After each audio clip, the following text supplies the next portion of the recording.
Hello everyone, today we will learn about another case. The case of Jenn Carson. James Carson was a typical American in the 80s. He married a girl named Lynn, and they had a daughter named Jenn. James was not particularly intelligent. He was more focused on family and children, always treating his loved ones with great love. He was a devoted father, but during that time, the hippie culture was gaining momentum, and James did not shy away from it. He loved to have fun and indulged in the forbidden. Nevertheless, his daughter remembered him as a very caring man who often told her stories at night. James did not work. Instead, his more educated wife, who had a decent job, provided for the family. At first, it appeared to be a loving union, but over the years, striking changes began to occur in him. He became increasingly rude and aggressive, bought himself a gun, and periodically threatened his wife with it. Lynn decided it was better to separate after 10 years of marriage. Their 5-year-old daughter Jenn was too young to understand what was happening. Most of the events that unfolded remained a mystery to her until she grew older and learned the shocking truth about her father. However, the key character in this story is not only James but also Suzan, a woman born into a wealthy family in the 60s. Her father was a highly successful producer who granted her a lavish lifestyle. She could only dream of such a life. She married another wealthy man, resulting in 2 children. However, as Suzan's children reached their teenage years, she grew weary of the daily routine and wanted to get the most out of life. Therefore, she began a second secret life, which she kept hidden from her family. Suzan became quite dissolute, preferring much younger men with whom she engaged in intimate relationships. One of her young lovers introduced her to banned substance, which had become widespread at that time. This marked the beginning of the end of her idyllic life. It turned out that Suzan had not only secret affairs but also mental health issues, which no one had ever addressed. The lack of treatment combined with her reckless lifestyle led to exacerbations of her condition, resulting in regular hallucinations, even when she was in a normal state of consciousness. One day, her husband returned home from work to find triangles drawn on all the walls. Suzan spoke of visual hallucinations and showed signs of schizophrenia. Her husband uncovered her little secrets about her affairs on the side and discovered her mental disorders. However, he did not condemn his wife and took the situation calmly. Unfortunately, he was not willing to help her and simply filed for divorce. Given the problems Suzan was facing, he easily obtained full custody of their children. This outcome seemed to suit her completely. She did not even attempt to challenge the court's decision. Now she was alone, without her children, and still full of a desire to have fun. Additionally, after the divorce, Suzan received a substantial amount of money, which led her to throw a big party at her home, where James also appeared. Suzan was almost 10 years older than James, yet he fit her interests. Their acquaintance was intensified by the use of strong illegal substances. Suzan's issues escalated to such a degree that she began to believe she was hallucinating. Their meeting coincided with James's divorce, and nothing could restrain the lovers. Several months passed, and their strange relationship was marked by emotional highs and lows.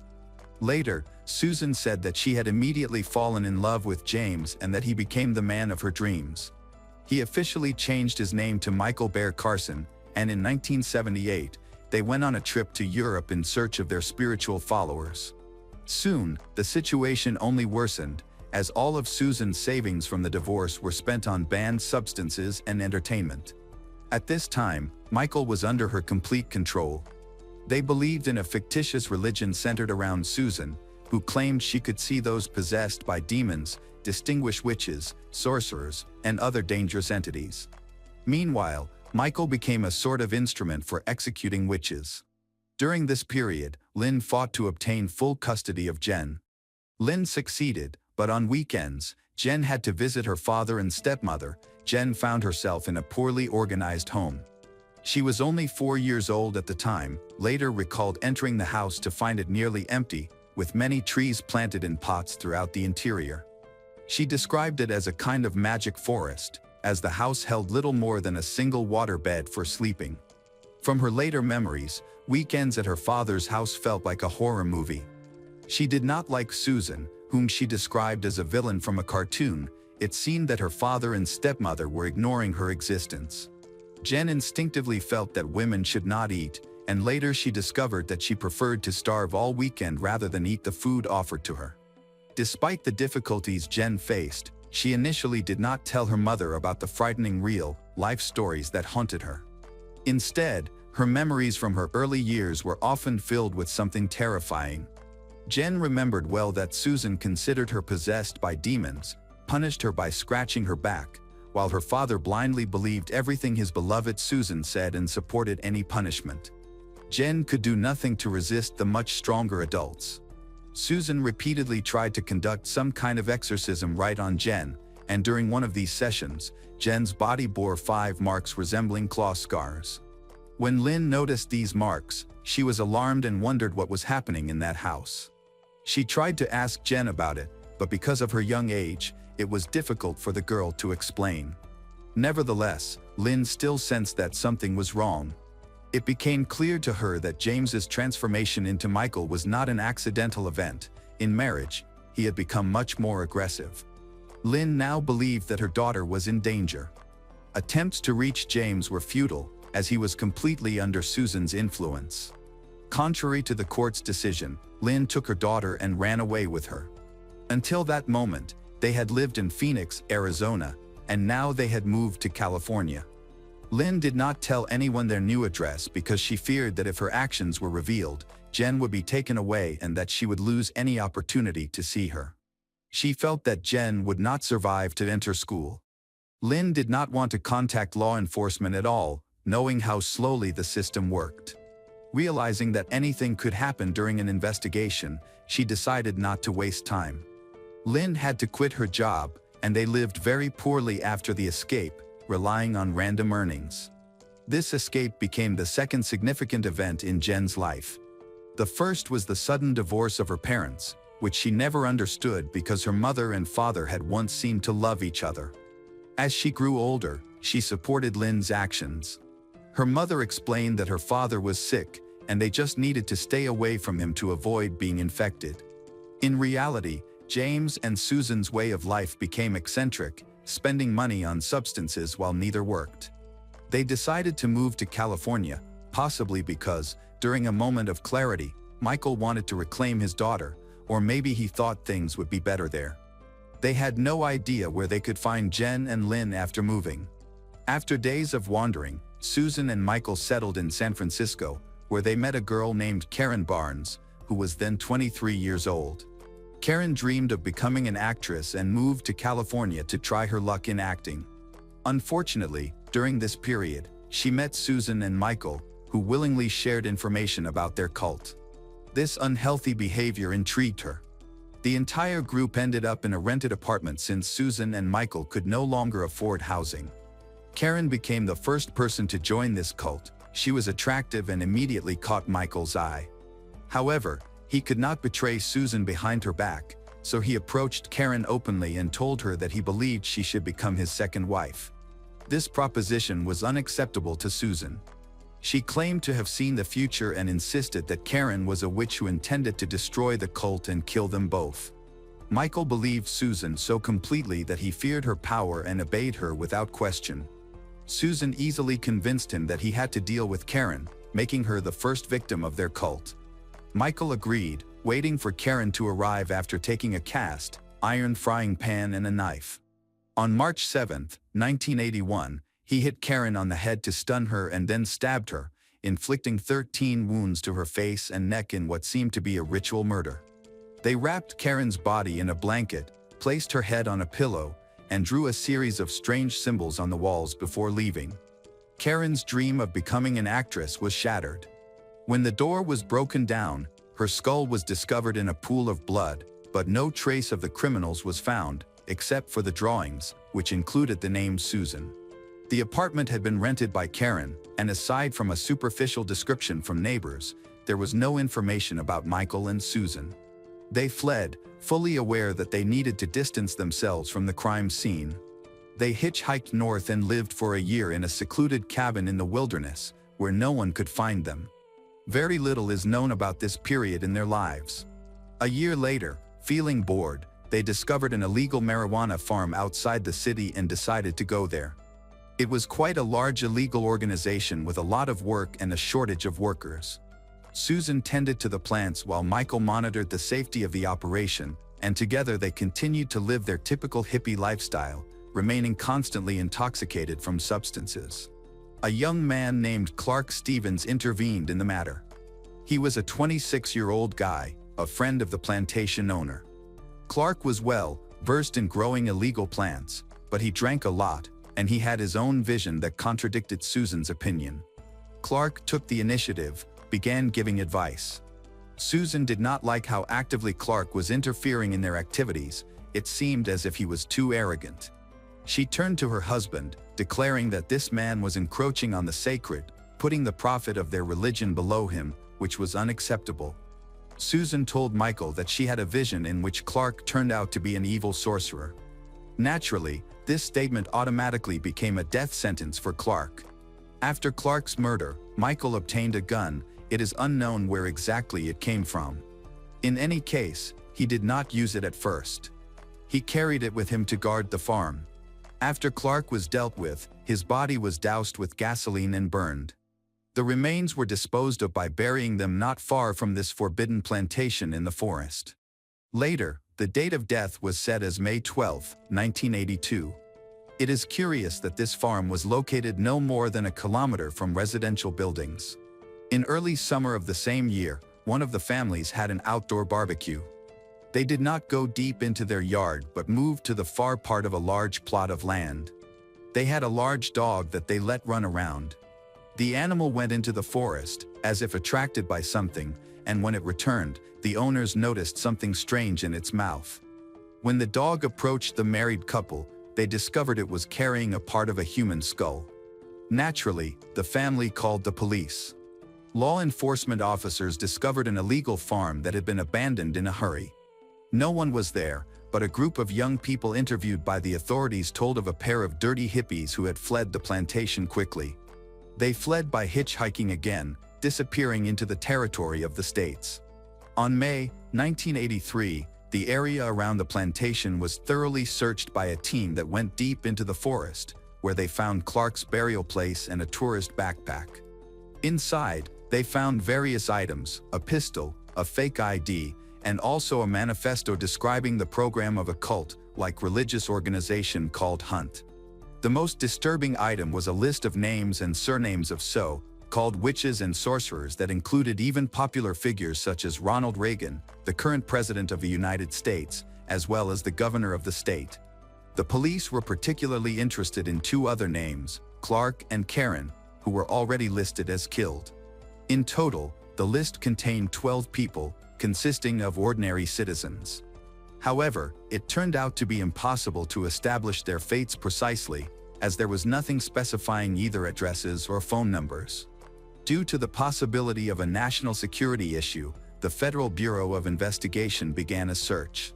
During this period of Jenn's life, terrible changes began to occur. Her father, Michael, called Lynn and said that he was returning to California and intended to take Jenn. Lynn did not give him the address.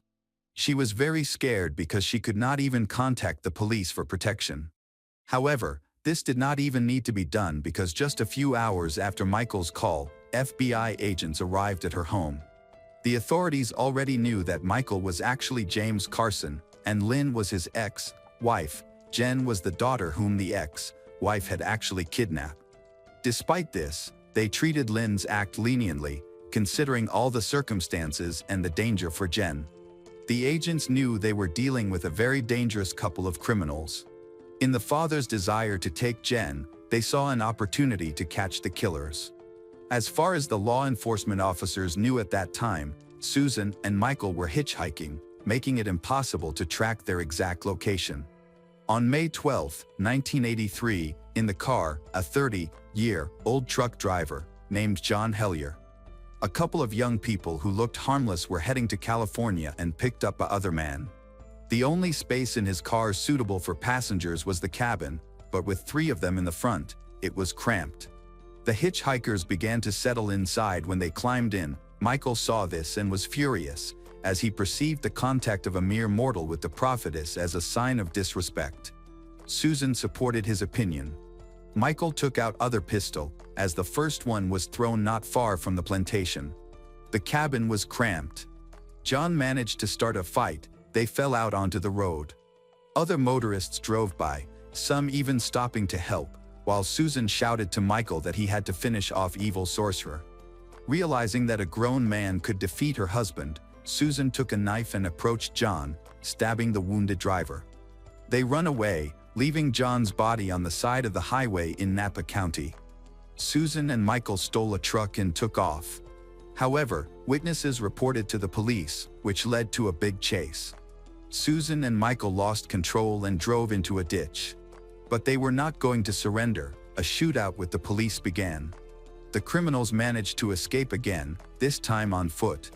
Suzan and Michael then was miraculously detained after John's murder. No one was seriously hurt, and it was time for they of villains to face fair punishment. Although there was evidence that they had victimized others on the list, they were not required to confess, particularly to the murders of Keryn and Clark. They could only be charged with the murder of John, as there were witnesses and irrefutable evidence.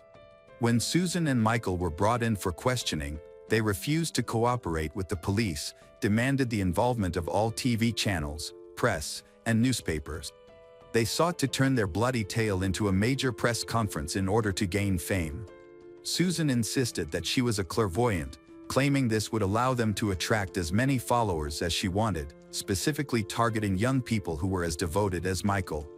Naturally, law enforcement agencies did not want to give such attention to them. As the trial approached, their demands for media involvement were partially met, but not to the extent that Suzan had wanted. There were several reporters in the courtroom.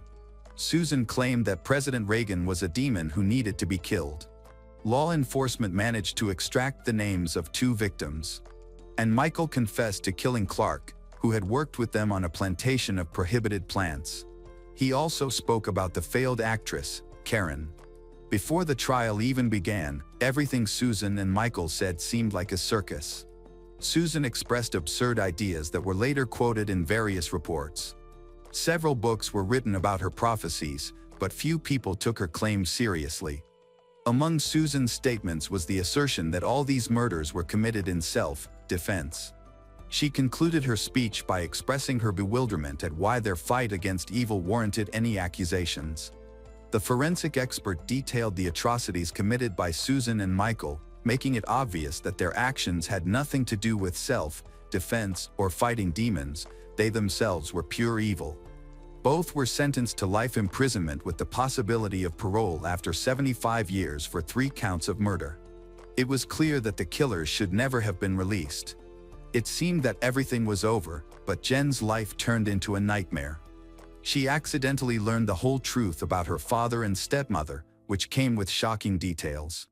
Consequently, she found it impossible to trust anyone. Realizing that her own father, the man who had personally fed her breakfast every day and combed her hair, was capable of such terrible evil, she understood that evil was everywhere, impossible to escape. In her youth, she slept with scissors and a knife under her pillow, believing it the only way she could close her eyes and fall asleep. This fear eventually transformed into a fear that she herself could become a manifestation of pure evil, because the blood of murderer ran in her veins. Thoughts of what her father had done haunted her relentlessly. At the age of 10, Jenn even considered taking her own life. During that difficult time, she was actively supported by her mother, stepfather, and teachers. These close figures helped her resist despair, and she chose to embrace life. As a teenager, Jenn dated various guys but found it hard to hide the truth about her father. Many learned who he was and subsequently broke up with her. Eventually, Jenn concocted a story that he had died in a car accident, yet the truth became unbearable over time, prompting her to confess. Ultimately, she realized she had to confront her fear head-on. At the age of 20, Jenn visited prison for the first time in years to see her father. During all this time, he had sent her letters every week, but their content was bizarre. When they finally met, she did not even use the transparent barrier and phone but met him in person. Her father hugged her, and she felt choked with horror as he told absurd stories about the fortune teller Suzan. Speaking as though he had last seen her only yesterday, he was completely unaware that he had been locked away for the last 15 years.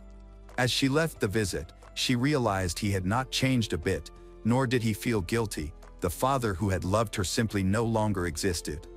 After this encounter, Jenn contacted the families of Michael Carson's victims and apologized on his behalf. They all responded in the same way: she was not guilty and should not suffer for her father's crimes.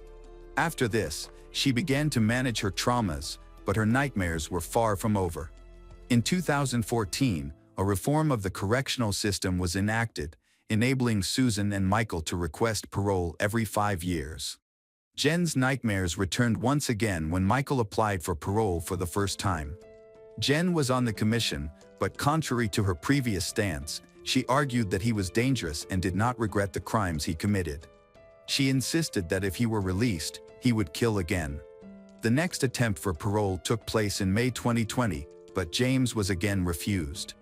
The court ruled that he would have the next opportunity no earlier than 10 years from then, which means in May 2030, when he turns 74, he will try to get out again. The situation with Suzan was somewhat different.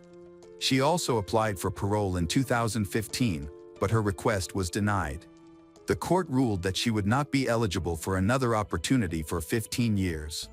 A lawyer took up her case, believing that this was too long a period. In 2023, the defense attorney's appeal was approved, so in December 2025, another hearing will be held, and Suzan will have the right to seek parole. The families of the victims of these criminals, along with Jenn Carson, are waiting with bated breath for this moment, praying that the commission will make a negative decision. Jenn and her mother, Lynn, are still convinced that the real number of the killer's victims is much higher than 3. Determined to make a difference, Jenn decided to devote her life to helping people, particularly those who are contemplating self-harm.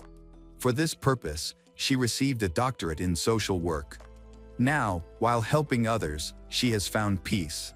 Jenn understands that she cannot atone for her father's sins nor bring innocent victims back to life. She can only live her life in a way that brings as much light to the world as possible, and she is committed to doing this.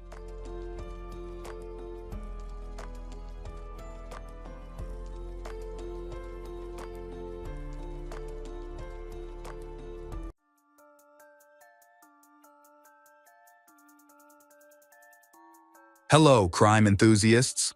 Are you ready for another chilling investigation? The case of Megan Emirowicz.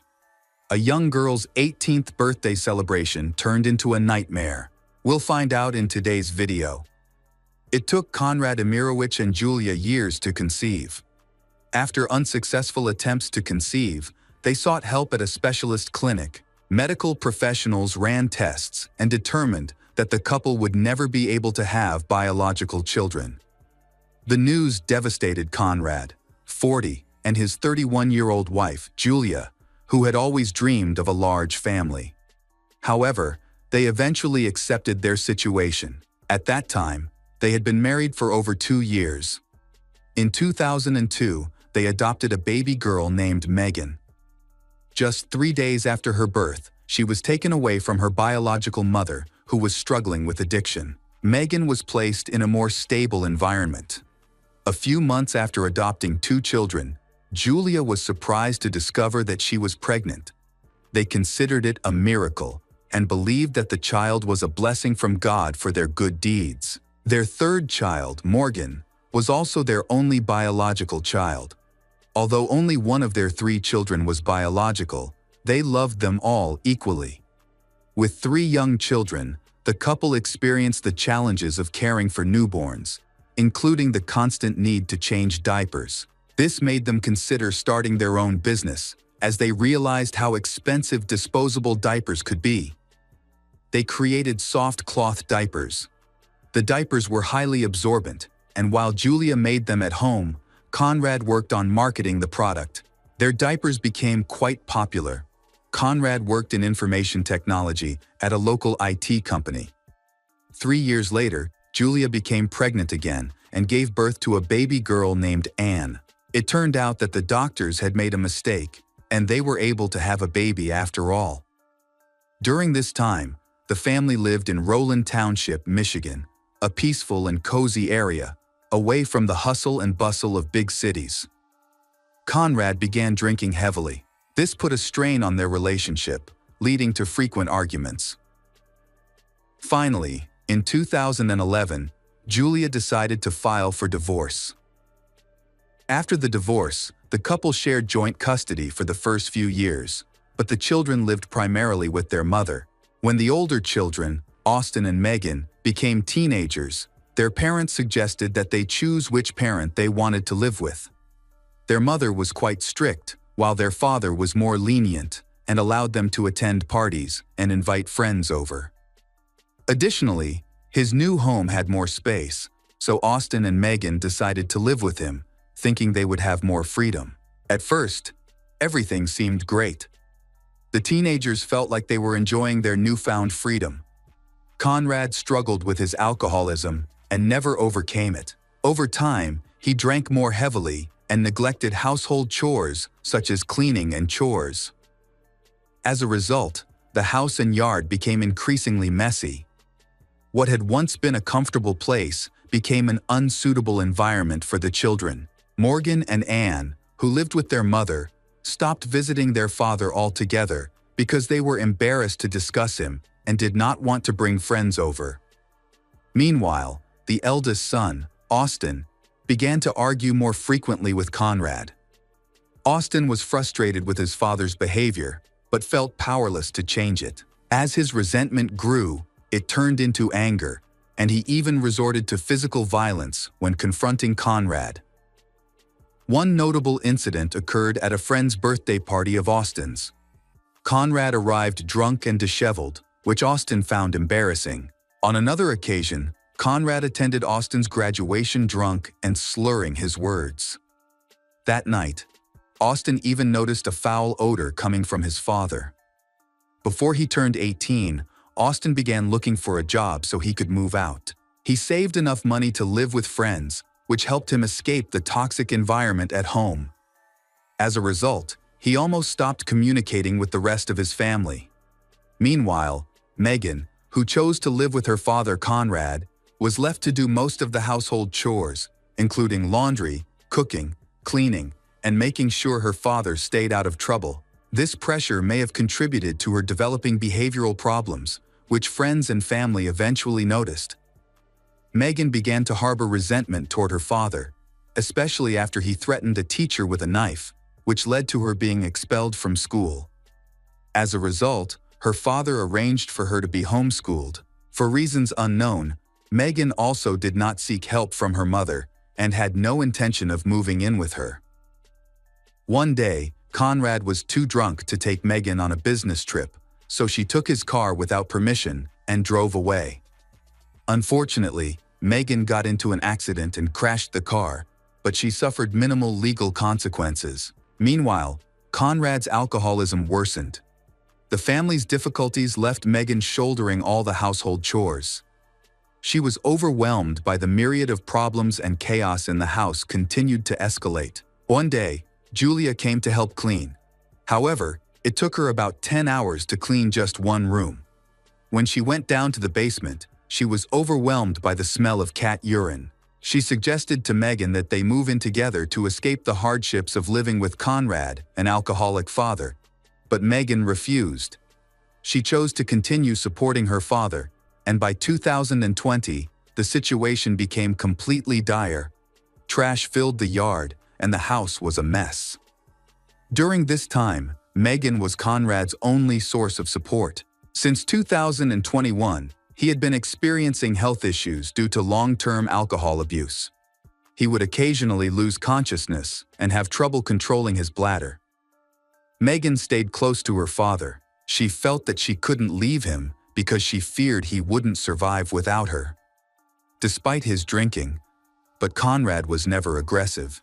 He was actually a nice guy. They would argue, but their conflicts were usually just minor verbal disagreements. In the fall of 2021, Megan is planning to celebrate her 18th birthday. Although her birthday is September 29, she decides to have the party on October 1 after school so all her friends can attend. Conrad agreed to pay for the hotel room for the event, even though he initially objected. On the morning of the holiday, her father, Conrad, was supposed to take her to the hairdresser. However, when Megan woke up, she found him asleep on the couch in the living room. Conrad was drunk and did not respond to her attempts to wake him. Frustrated, Megan yelled that he had disappointed her, to which her father responded with a yell, then rolled over and went back to sleep. Megan became extremely angry and started throwing objects at Conrad. Then she asked a friend to take her to the hair salon. She also took a tearful photo and posted it on social media to express her frustration with the situation. The next morning, Megan took out her dad's bank card, but it wouldn't work when she tried to make a payment. She assumed she had entered the wrong PIN. She tried calling Conrad, but he didn't answer. So she asked her friend Kayla, who lived nearby, to stop by her house and ask Conrad for the PIN.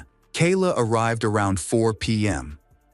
When she walked into the house and greeted Conrad from a distance, she was shocked to see him up close. He was alive, but his body was covered in grotesque sores. His fingers looked burned, and his legs had a greenish tint. Despite his condition, Conrad provided her with the PIN code for his card. Kayla then called Megan to inform her of the situation. Kayla was surprised that Megan heard the situation and remained calm. Megan advised her to ignore her drunken father. Kayla then called Austin, who came to help, and asked Kayla to report what she saw to the police. She called 911 and waited in the driveway for the ambulance.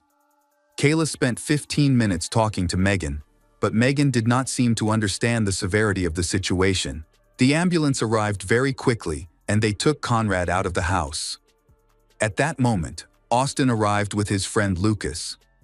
Austin asked his father what happened, and his father assured him that everything was fine. When the two young men entered the house, they discovered blood and a white powder on the sofa where their father was lying. Nearby, there was an open bottle of chemicals. It appeared that the powder on their father's body came from this bottle of chemicals. Conrad recalled that his injuries may have been related to Megan throwing several objects at him before she left. However, Megan was not concerned about her father's health. She continued to call Conrad several times, trying to get his PIN, but received no response. Although she had paid for his beauty services, her frustration increased when she still could not reach him. Megan did not understand that her father was facing serious health problems and had been hospitalized. When her friend informed her of this, she misunderstood the situation and thought he was simply drunk. By this point, doctors had assessed Conrad's condition and discovered he had suffered severe chemical burns. Unfortunately, the hospital did not have the equipment necessary to treat such serious injuries, so they considered transferring him to a better-equipped facility. Austin called his mother and asked her to check Conrad's house again, as he needed to stay in the hospital. When Julia arrived, she was once again shocked by the state of the house while searching for a cell phone. During this time, the doctors ran some tests. They found that his blood alcohol level was very high. Despite being in the hospital for a long time, Conrad was still very drunk. It is difficult to imagine what his blood alcohol level was the morning he spoke to Megan. He explained the situation, but did not remember anything and gave inconsistent statements. Before Conrad was taken to the new hospital, 3 police officers spoke with him. They gathered all the information they had, including the suspicion that Megan had used a white powder to intentionally harm her father. While one officer stayed behind to talk to Conrad, the other officers went to look for Megan. Julie informed the officers of the location where Megan was supposed to be celebrating her birthday, and several officers went there. Around 12:15, police spotted a car with several teenagers inside, including Megan. They took her out of the car to ask her some questions about the incident. During questioning, Megan hesitantly confessed that she may have thrown some chemicals at her father. She suggested that she may have accidentally thrown water, which then caused a chemical reaction. As a result, the police had to arrest her and take her to the police station. Conrad allowed police to search his home, where they discovered a bottle of white powder, a highly alkaline product used to clear particularly stubborn blockages. Megan was charged with assault with intent to cause serious bodily injury and 1 count of domestic violence. She was released on $75,000 bail, but she was unable to pay it and remains in jail. Meanwhile, Conrad is in pain in the hospital, and surgeons consider his condition to be serious. They need to treat multiple wounds and remove dead tissue to make way for new skin. Conrad underwent multiple surgeries and suffered from several infections. He also had difficulty speaking, which required a tracheotomy. This was due to his long-term exposure to chemical fumes, which damaged his lungs.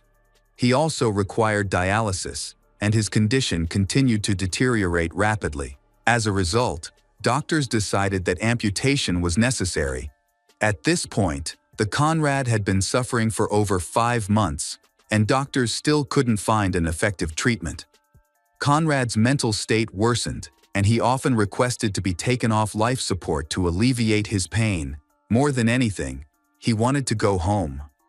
He was eventually discharged and allowed to return home, where some relatives visited him. Unfortunately, just 3 days after coming home, he died due to complications, which occurred on March 6, 2022. Forensic experts determined that his death was caused by poisoning from chemical reagents that harmed his lungs and kidneys. As a result, the charges against Megan were upgraded to murder. She was also charged with the negligent handling of hazardous chemicals that led to his death. The Megan spent nearly 15 months in prison before her trial started. The first hearing took place on June 12, 2023. During the trial, relatives and friends of the Conrad shared their testimonies. Their accounts were similar, which reinforced the credibility of the events being reconstructed. They expressed their belief that Megan did not intentionally kill her father. They emphasized that Megan loved her alcoholic father, Conrad, and took care of him. However, that day, in a fit of anger that he might ruin her birthday, she threw things at him without realizing exactly what she was throwing or the potential consequences of her actions. The prosecution has a different view of the situation. They believe that Megan intentionally collected the chemicals with the intention of harming her father. They argue that this was premeditated rather than impulsive. The prosecution questioned how the Megan could have randomly found the chemicals and water that led to such a reaction. The prosecution believes that Megan poured out the reagents and then added water, which caused the chemical reaction. Megan's defense attorneys countered the allegations. They argued that Conrad was on the wet couch due to a urinary problem and that Megan did not need to throw water at him. They suggested that she may not have even done that, as she seemed uncertain when speaking to the police. They also argued that the chemical could have been thrown accidentally, and that Conrad's burns could have been caused by lying on the wet couch. A major problem arose during the trial. When the police initially found a bottle of chemicals, they did not collect fingerprints from the bottle as evidence. This mistake left a significant gap in the evidence, making it difficult for the prosecutor's office to prove exactly what Megan threw at Conrad. It is possible that the chemical was there by accident and not due to any wrongdoing on her part. Additionally, the burns on the Conrad's skin suggested that the alkali was actually rubbed into it. If Megan had done this, she would have been injured as well, but there were no gloves or protective equipment found in the house, and her hands showed no signs of burns. Alkali practically does not react with cold water at room temperature. It takes a long time for it to begin to damage the skin, and only with hot water does it react almost immediately. According to the lawyers, everything indicates that the Megan must have deliberately poured hot water into the bottle and thrown it at her father. However, all the circumstances of the case indicate the opposite, which means that she did not harm her father. After Megan left, there was serious consideration that someone else might have caused Conrad severe injuries. Suspicion fell particularly on Austin due to his odd behavior on the day of the incident and his strained relationship with his father and other family members. On July 15, 2023, a jury found Megan Emirowicz guilty. But the final decision rested with the judge, who scheduled a verdict hearing in 10 days. The verdict was controversial. Some believe that Megan intentionally killed her father, while others believe it was a coincidence. Megan herself claimed that she had no idea that mixing certain chemicals with water could lead to someone's death. On July 25, 2023, during a heartfelt speech in her defense, Megan apologized, expressed her longing for her father, and insisted that she never intended to hurt him. Megan admitted that she was unclear about what she had thrown at him. She requested the judge's understanding and support to help her pursue her dreams, which include earning a degree in marine biology and developing programs to assist children with depression, aiming to make a positive impact in the world. The Megan asserted that she does not pose a threat to society. The judge decided to give 15-year-old Megan another chance by sentencing her to just 1 year in prison and 5 years of probation. Megan and her lawyers were pleasantly surprised by this lenient sentence. Her mother and sisters supported her, believing she would start serving her sentence right away. However, she was released because she had already spent more time in jail than her sentence required. The prosecutor's office was unhappy with the verdict and requested that Megan be placed under house arrest, but the court denied this request, allowing her to move freely without any GPS monitoring.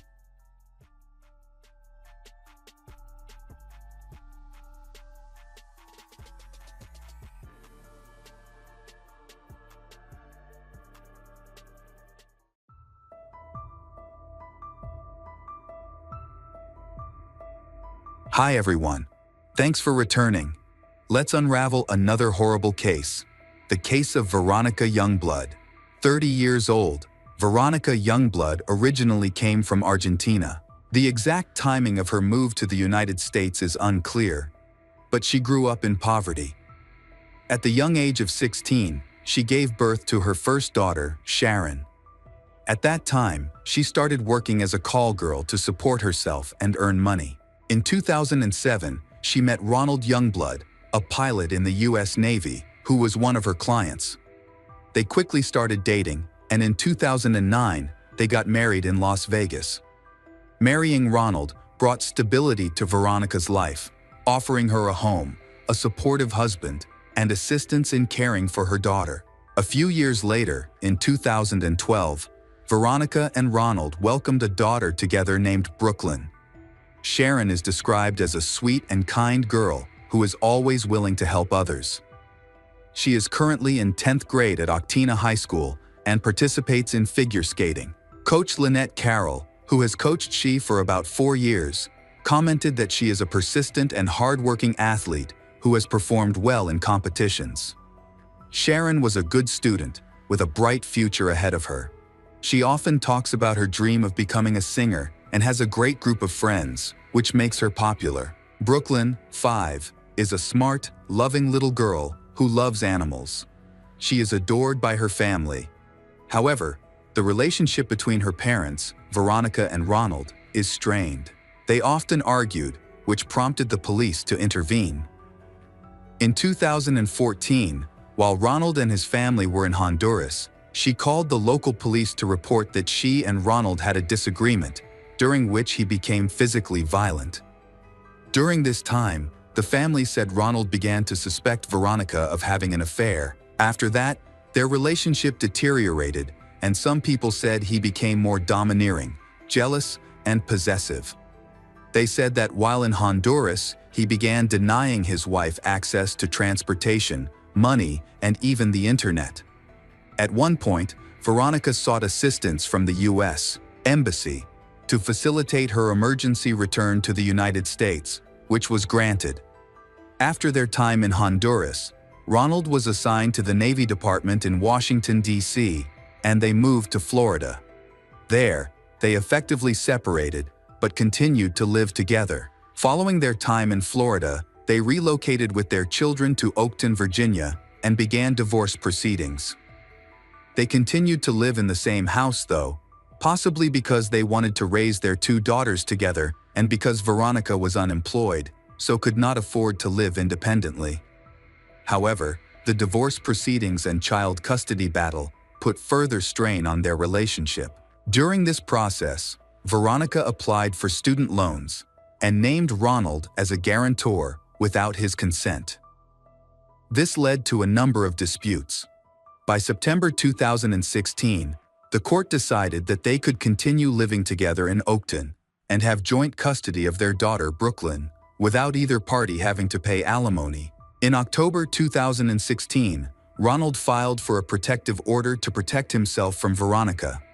He alleged that she took his phone and threw it in the toilet, poured water on his laptop, and scratched his car. As a result, the court ordered she to move out of their shared home and maintain a distance of 500 feet from Ronald and Brooklyn until a hearing, scheduled for 2 weeks later. The hearing was finalized on October 31, 2016, and the divorce was finalized. After the hearing, Veronica most likely moved back into the marital home because she and Ronald began living together again.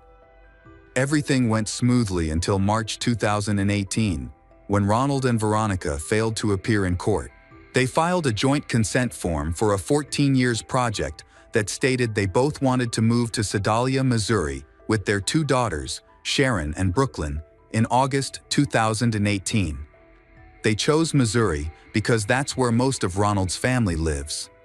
The agreement that the two signed and filed with the court stated that Veronica would be given her own apartment, 30 miles away from Ronald's home, and that he would be responsible for paying rent for the next 3 years. During this period, they would share joint custody of their daughter, Brooklyn. The court approved this arrangement, and the move was planned. However, on April 13, 2018, she changed her mind about moving, hired a new lawyer, and sought to change the custody agreement. She explained that her situation had changed since the initial agreement was filed. Veronica said she had gotten a good-paying job and would work full-time, but to do this, she needed to stay in Virginia. She also said that she was in the process of buying her own home so that she could live independently of Ronald without his support. In her revised request, she sought full custody of Brooklyn, with the intention of letting their daughter live with her. The dispute between Ronald and Veronica was adjudicated in July 2018. The decision was made that there was no change. Both parties still had to move to Missouri as previously agreed. By August 2018, the judge refused to change the decision, and both parties signed this document to agree.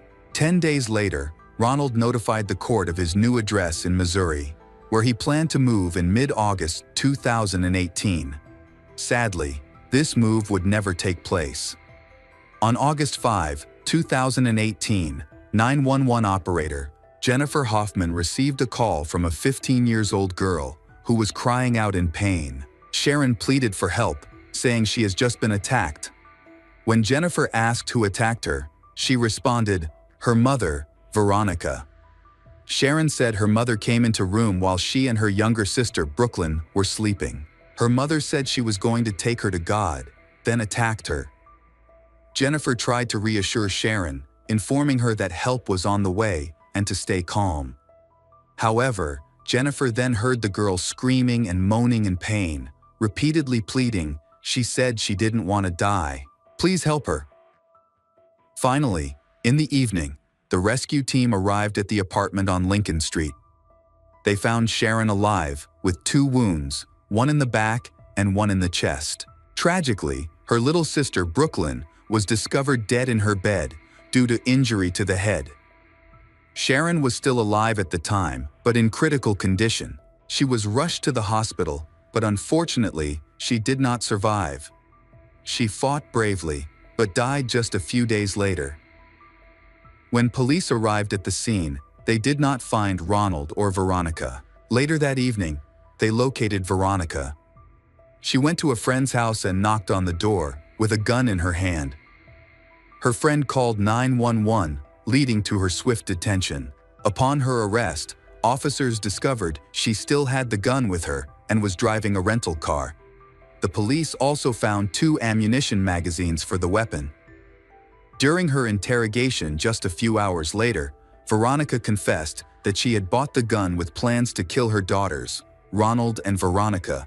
Then she will die too. She mentioned that she was unhappy with her life, but did not elaborate further. The police later learned that immediately after the shootings, she called Ronald to inform him that she had killed their daughters, and she intended to die as well, adding that she hated him. During the police interrogation, Veronica confessed to her guilt. When the investigator asked what punishment she thought she deserved, she stated it should be the death penalty. Although Virginia has abolished the death penalty, the officers present during the interrogation noted that she spoke in a flat, emotionless manner throughout. As a result, she was charged with first-degree murder for the deaths of her 2 children. At her initial court hearing, she indicated that she did not require a public defender and did not want to hire a private attorney. However, eventually, she hired a lawyer. And at her plea hearing, she pleaded guilty, citing insanity. Veronica delayed each court hearing in her case. The next hearing was pushed back for several months because she repeatedly refused to leave prison to attend. Ultimately, the murder trial began in March 2023. Recently, the prosecution argued that she was not insane. Instead, they claimed she had carefully planned the murders of her daughters, Sharon and Brooklyn, as revenge against her ex-husband, Ronald. The murder occurred just days before Brooklyn and Ronald moved to Missouri. Veronica had just gone through a difficult divorce and was trying to get revenge. The prosecution presented a detailed timeline, demonstrating the premeditation behind the crimes. 9 days before the murders, Veronica attended a local gun show and purchased a gun. Prosecutors allege she did this with the intention of killing both her daughters, Sharon and Brooklyn. On the day before the shootings, Sharon asked Veronica if her mother had planned to kill her and Brooklyn, and if so, that would be horrible. The prosecution contended that Veronica had been plotting the murders for several days. On the day of the crime, they claimed she gave both children chewing gum laced with sleeping pills to incapacitate them. She then went into each room and attacked each of his daughters. During the investigation, it was discovered that Veronica had attacked Brooklyn in the head, causing her instant death. For Sharon, after the first attack, little girl woke up and started screaming. She asked her mother why she had shot her, and her mother replied that little girl was going to see God. Veronica then struck her again in the chest and left the apartment. Finally, Veronica called Ronald and left a voice message saying, "She killed Brooklyn, she killed Sharon, and she will die. She hates him. Goodbye." The prosecution alleged that Veronica was a liar and a manipulator. They said she caused chaos and shirked responsibility for her own gain. They described her as cruel, selfish, vengeful, and calculating. They claimed that she planned and executed the murder plot to get revenge on her ex-husband, Ronald. The defense, on the other hand, argued that she was suffering from psychological problems. They said she had been abused by a cruel man who had physically and mentally abused her. The defense claimed that Ronald never loved her and that she had suffered abuse since childhood. The lawyers again pointed to the poverty that Veronica and her younger sister lived in. They said she had suffered abuse from her grandfather and daily beatings from her parents, to the point where she was at one point unable to walk.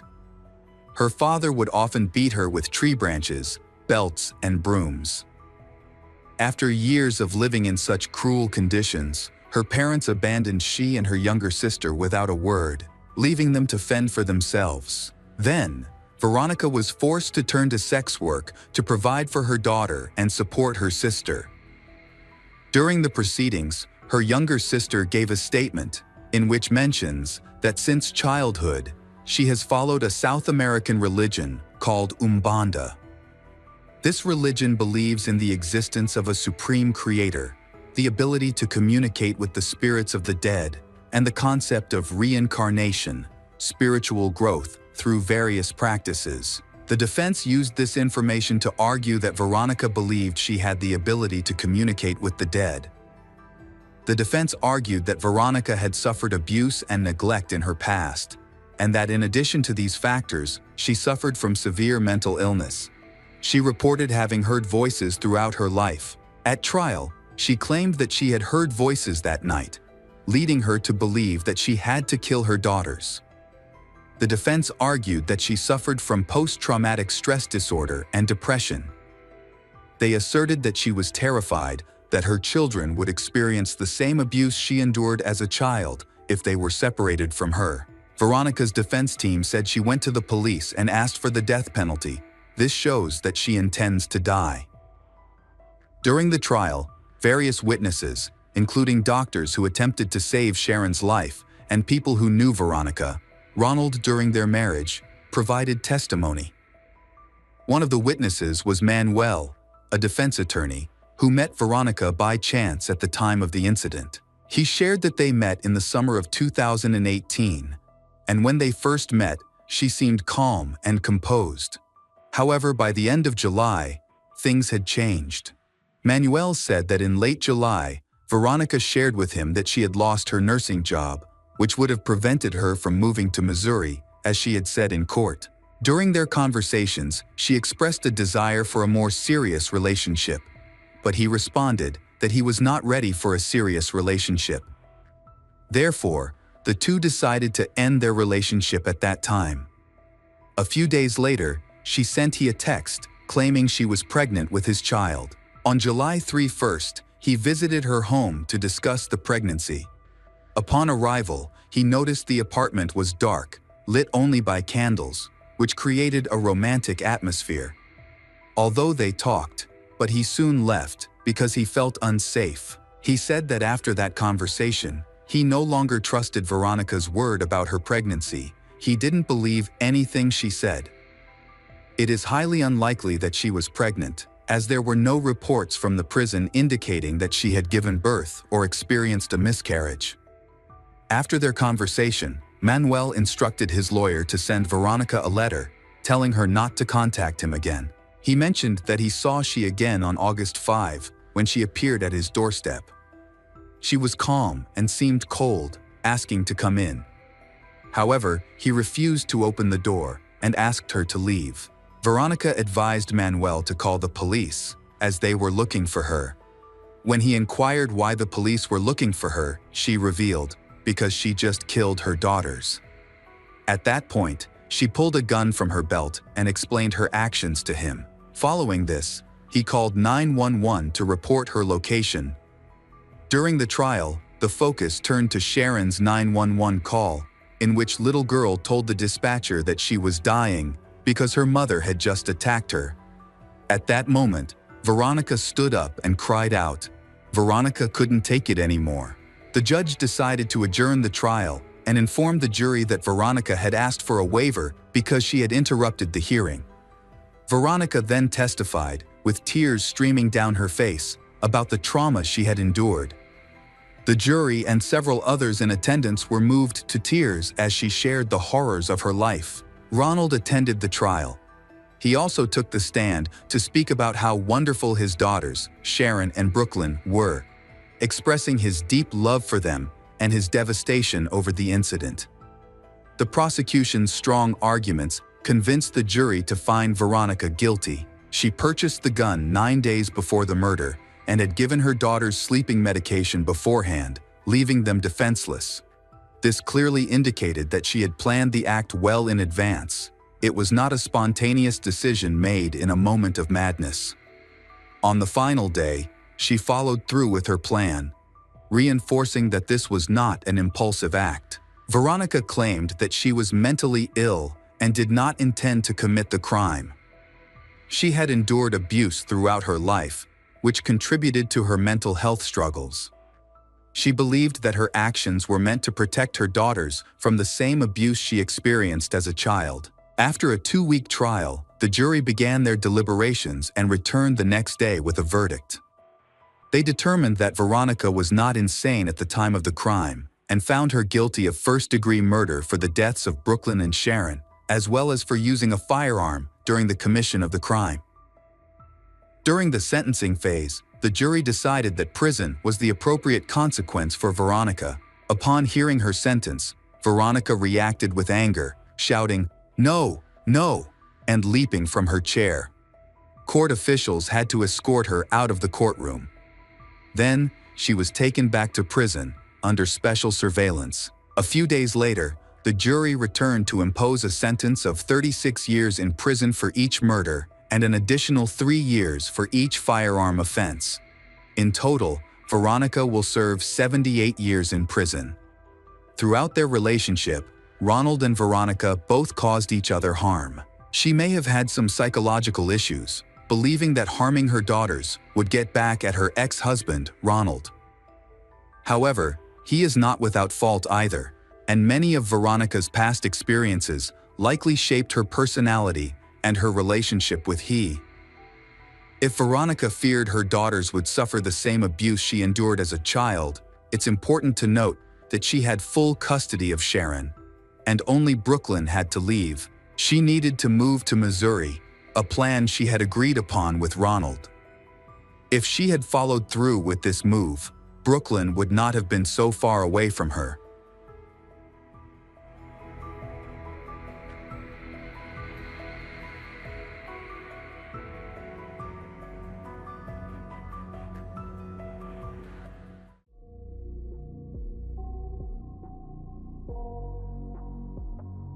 Hello everyone, today we will learn about another case, the case of Peter Vlasiuk. There are cases that shock the public, not only because of their brutality, but also due to the elaborate plots to conceal the truth. The story of Peter Vlasiuk and the mysterious death of his wife, Patty Vlasiuk, is one of those cases. What began as a reported truck accident gradually revealed suspicious clues that could not be ignored. This case serves as a lesson about trust and conflicts in close relationships. So, how does this story unfold? Let's watch today's video together. Patty Vlasiuk, also known as Patricia Vlasiuk, was born on February 19, 1967, in this hit England. Later, her family moved to the city of Strong, New York State. She grew up and became a certified nurse, working in a hospital. Peter Vlasiuk was born on February 9, 1969, in New Jersey. After school, he went to the Army and later worked as a truck driver, in which he transported new cars. When Peter was visiting relatives in Sydney, he met Patty. He moved to this area, and the couple eloped to Las Vegas in 1996. Peter got married to Patty, who at that time was already a mother from a previous marriage. The Vlasiuk family had 3 daughters, Ashley, Jolene, and Rebecca. In 1997, they bought a house with a swimming pool and opened their family business, Bar Angel. Peter worked enthusiastically on the design of the establishment, creating a dance floor with wood and a stage on which various musical groups performed. Things in the family were going well. The bar was very popular with local residents. Peter loved to flirt with visitors to the bar, and there were rumors that he had affairs on the side. Peter loved to give gifts to please Patty, and on her 35th birthday, he gave her a new ultra-modern stethoscope and tonometer, arranging a great party. On April 3, 2002, he went to the bar in his pickup. In the evening, he came home and started waiting for his wife, thinking that she had picked up the children after work. When she did not call him around 20:30, he began to worry and asked if she knew where the children was. Soon after that, Patty arrived home without the children. Peter asked her why she didn't pick up the kids, and they argued because Patty thought he would pick them up. While driving the pickup and smoking, Patty, for a second, tried to shake off the ashes of a cigarette when a deer came out onto the road. She sharply turned the wheel to avoid a collision, and the car fell into the lake. Peter was able to open his passenger door and get out of the sinking car. He tried to pull his wife out but couldn't. The water was very cold, and he got out of the water faster. The man ran for help to the nearest houses, knocking on doors, but no one opened. Finally, in one house, Jessica Becker and Thomas, Peter's friend, opened the door.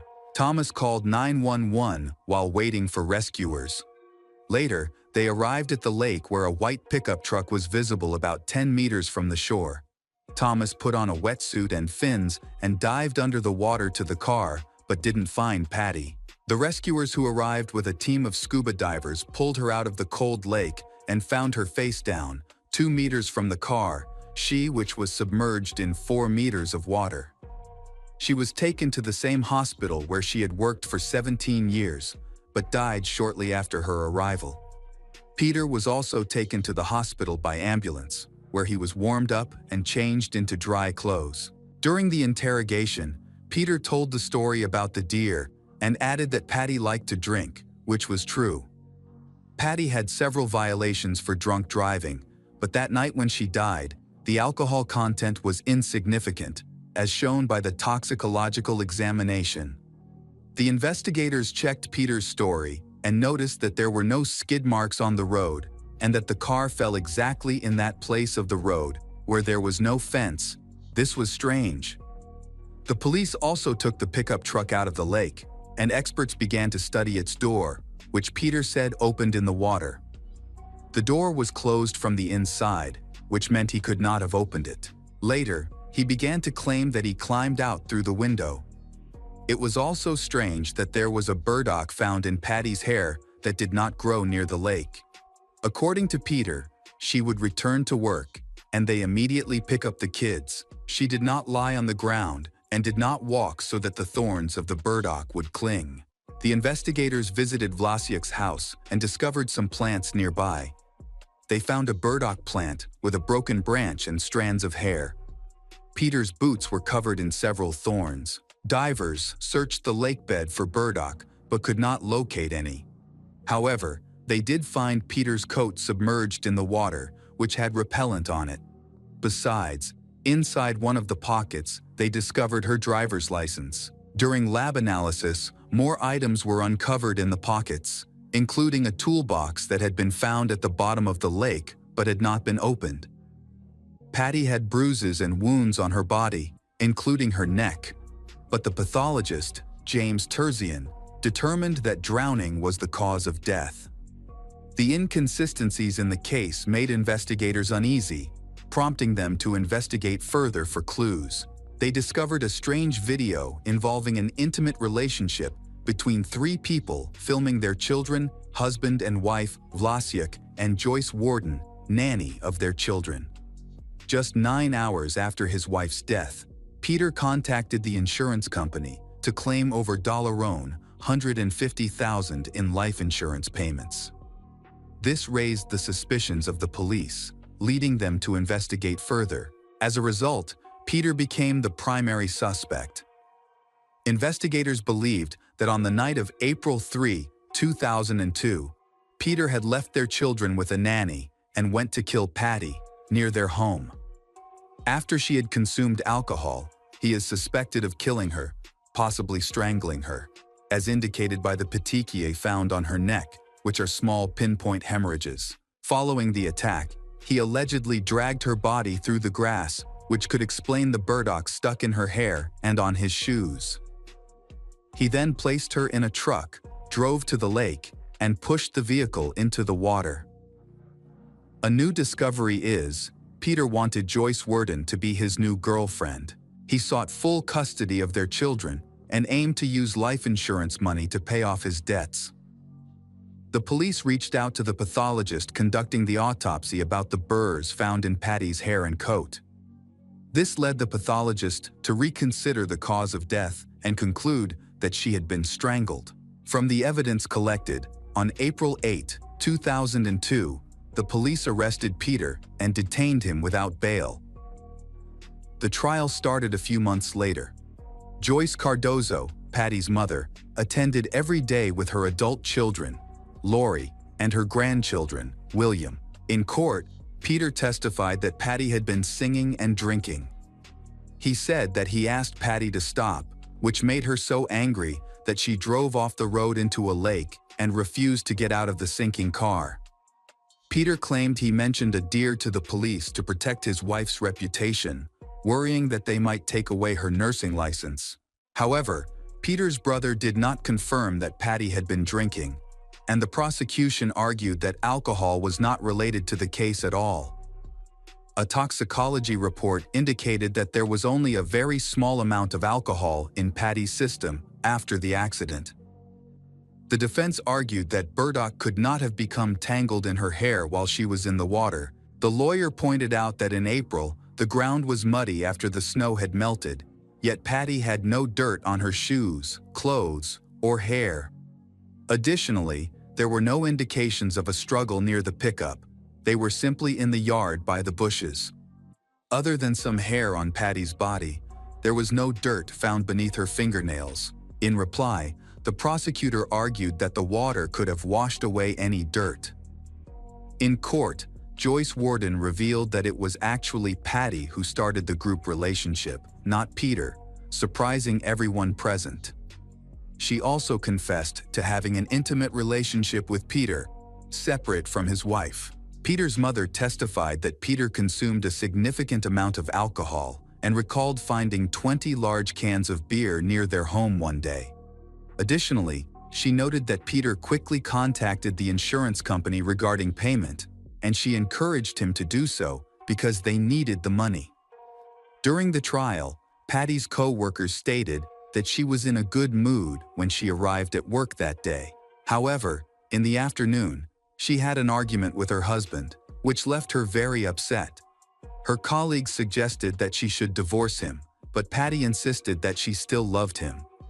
One co-worker claimed that Patty told her Peter had threatened Patty with a gun during the argument. Additionally, a neighbor living near the Guilford Lake, Jessica Becker, testified that when Peter rushed to their house for help, his hair was dry, even though he had supposedly just come out of the water. A regular at the bar also testified in court that Peter once boasted about being able to make murders appear accidental. Marlene Martin, one of the rescuers who responded at the lake, reported that Peter was pretending to have hypothermia on the night of the incident. She noticed he was sitting still until he saw her, after which he started shaking and spoke in a remorseful tone. The medical examiner for the prosecution stated that Patty had no water in her lungs, suggesting that she may have been choked before entering the water. Chief pathologist Safa Naman supported this conclusion. The jury convicted Peter, sentencing him to life in prison with the possibility of parole after 25 years. In the courtroom, many people, including law enforcement officers and Patty's sisters, embraced and shook hands. Patty's mother expressed her disbelief, saying, "I am still in a state of shock. I did not suspect Peter until he was arrested." She struggled to accept the situation. Peter's parents took custody of his children, while Patty's children from her first marriage began living with their mother. Peter filed several appeals. In one interview, he expressed frustration about being unable to obtain justice due to his lack of wealth, in spite of 2 of his appeals were accepted. Peter decided to change his lawyer because he felt the previous one was not effective, and he even hired a private detective. David Burrs, the detective, had 34 years of experience in the police force and understood the system well. He discovered some inaccuracies and irregularities in the police's handling of the case. Burrs believed that 1 or more police officers might have engaged in misconduct or interfered with the investigation. The handwriting in the diary found did not match Patty's, suggesting it was written by someone else. He also realized that some defense witnesses had not been called during the first trial. One of these was forensic pathologist James Terzian, who concluded that the cause of death was drowning. During the second trial, Dr. James Terzian testified for the defense, raising some questions about the case details. In response, the prosecution brought in another pathologist, Michael M. Baden, to support the original findings of the first pathologist. Baden claimed James to have performed thousands of autopsies, including numerous drownings. But James had only handled 2 drowning cases in his career. The lawyers also presented photographs taken near the lake, demonstrating that burdock plants do grow in that area. Despite the jury's divided opinions during deliberations, they ultimately found Peter guilty once more. He received a life sentence, with the possibility of parole after 25 years. In September 2011, Peter filed an appeal, claiming that his lawyer was ineffective and pointing out mistakes made by the prosecution. He also requested to change the trial's location to ensure that the new jury would not be aware of his previous convictions, allowing them to be more impartial. However, it was revealed that the last jury was aware of his prior guilty verdicts, which may have influenced their decisions. In December 2011, the appellate court approved Peter's appeal, but the trial venue remained unchanged. In June 2012, the third trial commenced. A private detective had spent 15 years investigating Peter's case and strongly believed in his innocence. Alongside Peter's lawyer, they gathered numerous arguments to support him in court. During this trial, there was a significant clash between the prosecution and the defense. The prosecution argued that if Peter had lied about his wife swerving on the road to avoid a deer, then he must be lying about everything else. In contrast, the defense contended that Peter was trying to protect his wife, as a sixth drunk driving charge could cost her nursing license. The pathologist's third report originally indicated drowning as the cause of death, but was later revised to strangulation after considering the presence of burdock. He noted evidence of lung singeing and observed that there was insufficient water to support drowning. James, on the other hand, maintains that Patty died of drowning. However, after analyzing the lungs and their weight, James concluded that the water content was inadequate to confirm drowning. The ambulance report stated that during the assistance to Patty, a lot of water was pumped out of her, and in the intensive care unit, it took 45 minutes. The prosecution argued that since there were no burdocks in the lake, it is likely that Patty was killed near her house, where burdocks were present, and then her body was disposed of in the water. In contrast, the defense pointed out that there were no signs of a struggle in the courtyard of Wlasiuk House. Simultaneously, no defensive wounds on Patty, and no dirt or DNA from her husband found under her nails. Furthermore, her white shoes and clothing remained clean, suggesting that water alone could not have washed away any potential dirt. An expert for the prosecution stated that the pickup truck entered the lake slowly, suggesting it was pushed rather than driven off the road quickly, as there were no skid marks present. In response, a defense expert challenged this claim, alleging that the prosecution's experts had made errors and presented photos that showed skid marks on the road. The prosecution maintained that Patty had almost no alcohol in her system, while the defense presented toxicology reports indicating she was intoxicated and had a history of multiple drunk driving offenses. Reply: the prosecution argued that witnesses who came forward claimed Peter's hair was dry while his body was wet, which contradicts earlier statements that he was wet all over. They also pointed out that hair belonging to Patty was found on the burdocks in the yard, indicating that the crime took place there. In response, the defense contended that it is normal for a homeowner's hair to be found in the yard and suggested that the wind could have carried it there, highlighting that there were no signs of a struggle. The prosecution argued that Peter had placed the pickup truck near the recall, while the defense contended that leaving her in such an obvious location was illogical. They claimed that if Peter had intended to harm Patty, he would have been more likely to put her in the cabin and use a seatbelt to pull her to the bottom of the lake.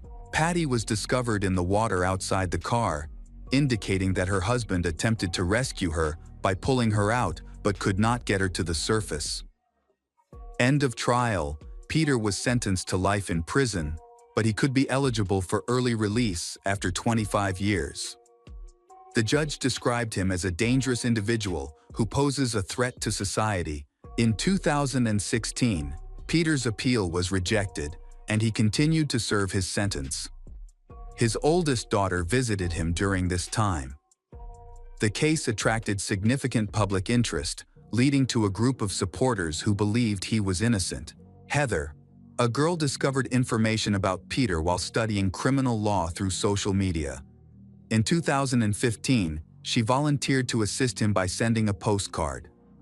Although she worked hard to help him seek justice, all of his subsequent appeals were denied. A year later, Peter and Heather got married in prison. She expressed that their relationship was challenging and not for the faint of heart, but she had faith in him and planned to be with him no matter where he was. The couple believed that there was a conspiracy by law enforcement against Peter, claiming that some water was deliberately removed from the lungs before the autopsy. They think Patty had influential relatives who may have affected the outcome of the case.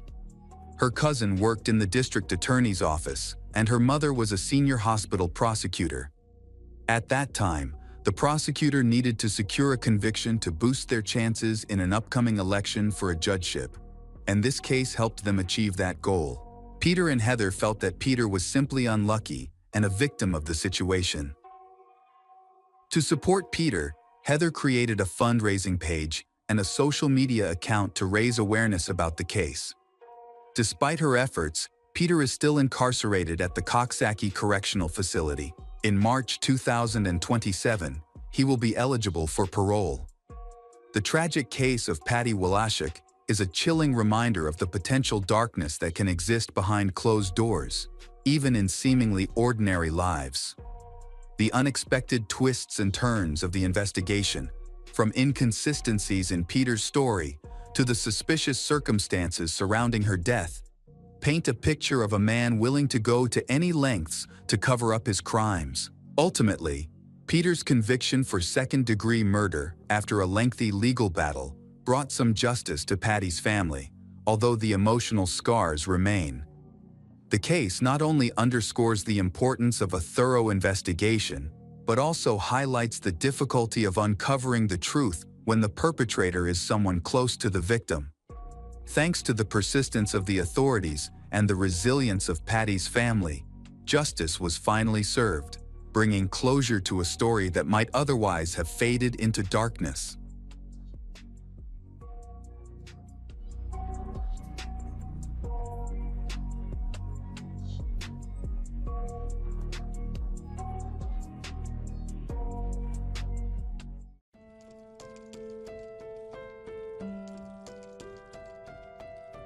Welcome back, detectives.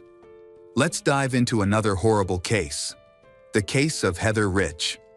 We all experience youthful adventures, a rebellious spirit, and the transition into adulthood. However, for some, adolescence can become perilous. In the remote southern region of Oklahoma, USA, lies a quiet town named Waurika. This small community has around 2,000 residents, where everyone knows one another, and life is calm and steady. In the fall of 1996, the Rich family lived in Oklahoma. Mom Gail, Dad Dwayne Rich, and their 4 children, 3 boys, and a girl named Heather.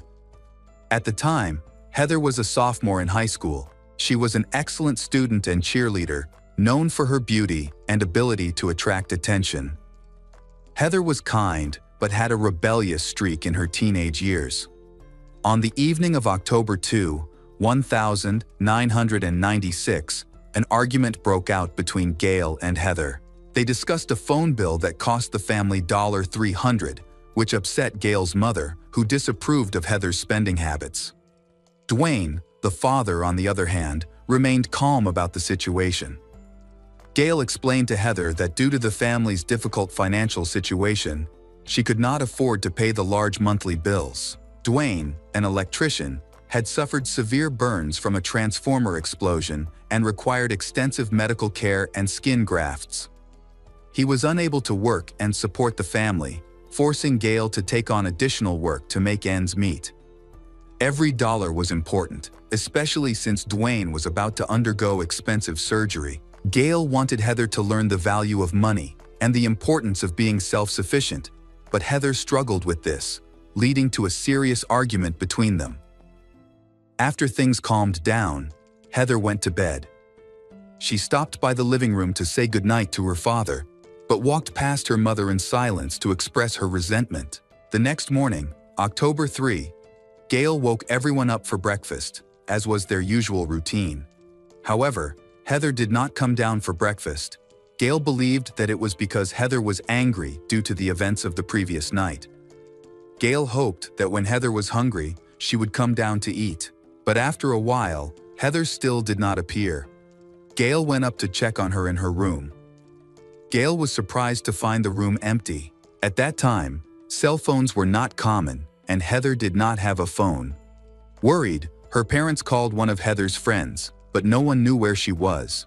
This behavior was unusual for Heather. She had never run away before and didn't have any mental health issues. She always took care of her appearance and wouldn't leave the house for long without changing clothes or doing her makeup. With all her belongings still at home, worried Gail and Dwayne immediately went to the sheriff's department in Wow to report their daughter missing. Gail explains their argument from the previous day, when Gail expressed her frustration over the large phone bill, which was a significant burden on the family, and Heather appeared stubborn and determined not to admit her mistake. The sheriff tried to reassure the parents by comparing the situation to a typical teenage runaway, especially after an argument with her mother.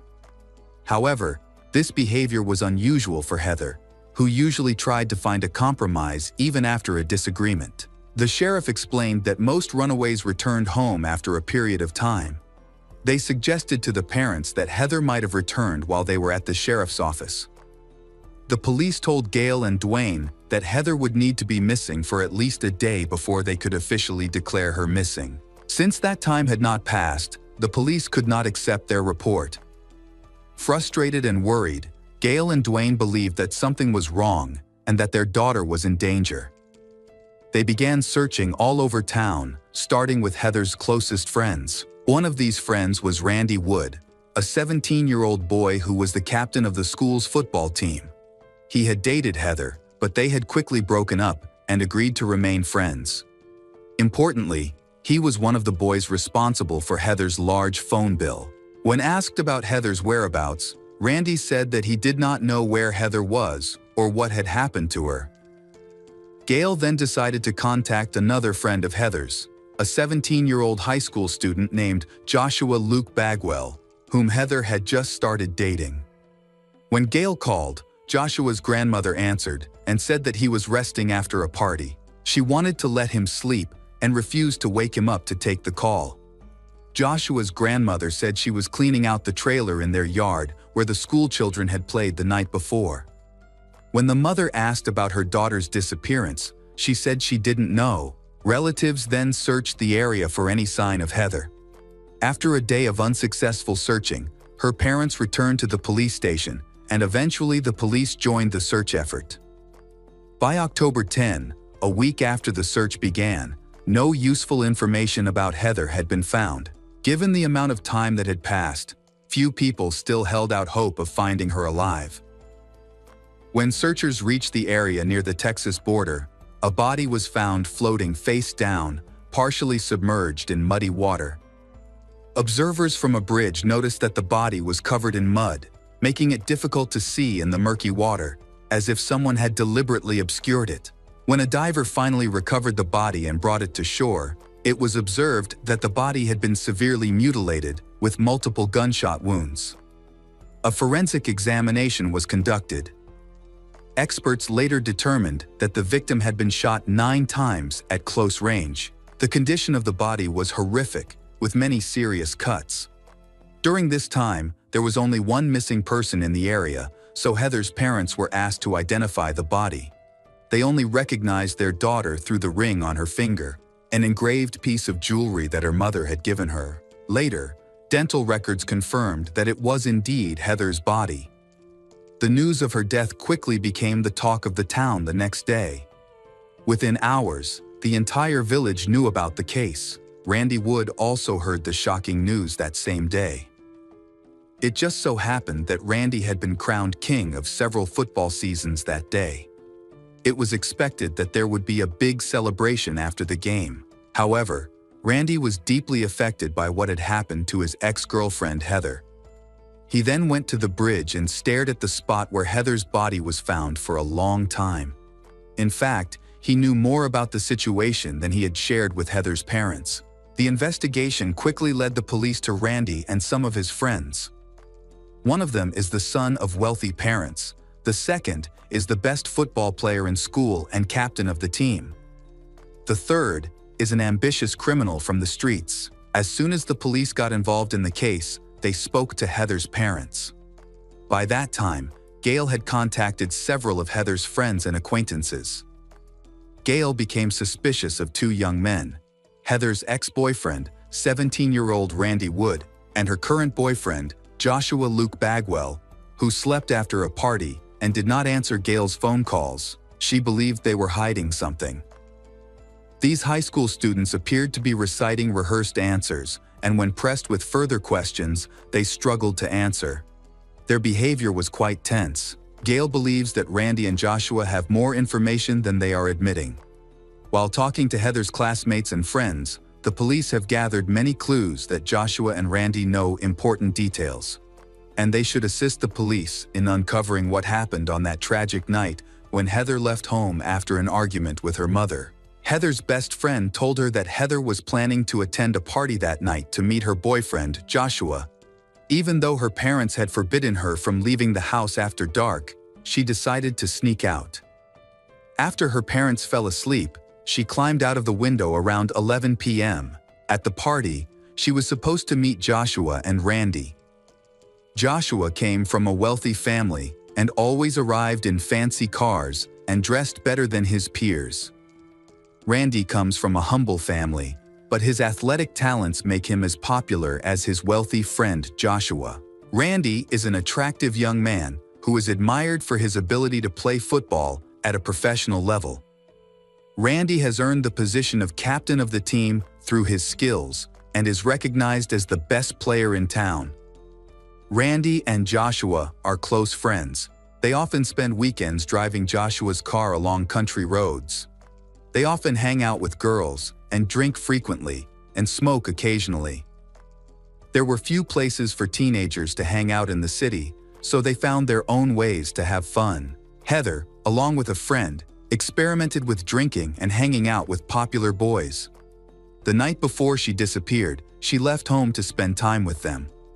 On September 27, 1996, just 5 days before Heather went missing, Heather and another cheerleader were found in the hallway of the stadium with marijuana and smoking paraphernalia. It was also revealed that Heather had been drinking alcohol. As a result, she was suspended from school for 3 days, and her parents learned about this from her teacher. They were upset, as they never expected their 16-year-old daughter to engage in such dangerous behavior. Heather explained that curiosity led her to try these substances. She promised her parents that she would stop. Her parents became increasingly concerned about why she had chosen this path, as she was an excellent student and athlete. Although her parents believed her promise to quit, they found it difficult to confirm whether she was telling the truth. Bad habits may have played a direct role in her death. Police focused on Joshua and Randy to uncover the events at the party before Heather disappeared. Randy said he and Joshua had been in a trailer behind Joshua's house, where they spent the evening playing and drinking. However, both insisted they had not seen Heather that night, which raised the police's suspicions. The two young men told their stories in identical, almost rehearsed ways, they showing little emotion. This behavior led police to suspect that the teens were not telling the truth. At this stage, the police lacked evidence linking Joshua and Randy to the crime. However, their unusual behavior raised suspicions of their involvement. As a result, both young men became prime suspects, prompting a closer look at their backgrounds, their connection to Heather, and the events of that night's party. The autopsy revealed new insights, particularly regarding the number of shots fired at Heather. Remarkably, even police handguns typically only held 8 rounds. This begs the question, why reload the gun to fire another shot when the person was clearly dead? The second notable detail was the type of ammunition used to kill Heather. The killer chose Winchester double-shot. These bullets were quite rare and could only be purchased from one store in the city. Police checked the store's receipts and discovered that just before the murder, only one person had purchased this type of ammunition. The seller identified the buyer as Joshua in photos provided by the police. He came into the store and bought a whole box of 20 bullets. The seller also mentioned that Joshua was with another person. This person was not Randy, but Joshua's close friend, Curtis Allen Gamble, who was known to the police. He had a history of legal trouble, including multiple arrests. Despite his young age, Curtis had spent much of his life in juvenile facilities. He had a troubled past, having been arrested for drunk driving and shooting at animals, and even passers-by. Curtis quickly became the prime suspect, as Joshua and Randy had no previous legal problems and were never considered aggressive or dangerous. On October 23, police went to Curtis's home in another city. Notably, just a short distance from his home was a bridge over the river where Heather's body was discovered. After police arrived and found Curtis was not home, they spoke with his grandmother. She shared information about her grandson and noted that Curtis was very familiar with the area of the neighboring city and frequently visited the bridge where Heather was found.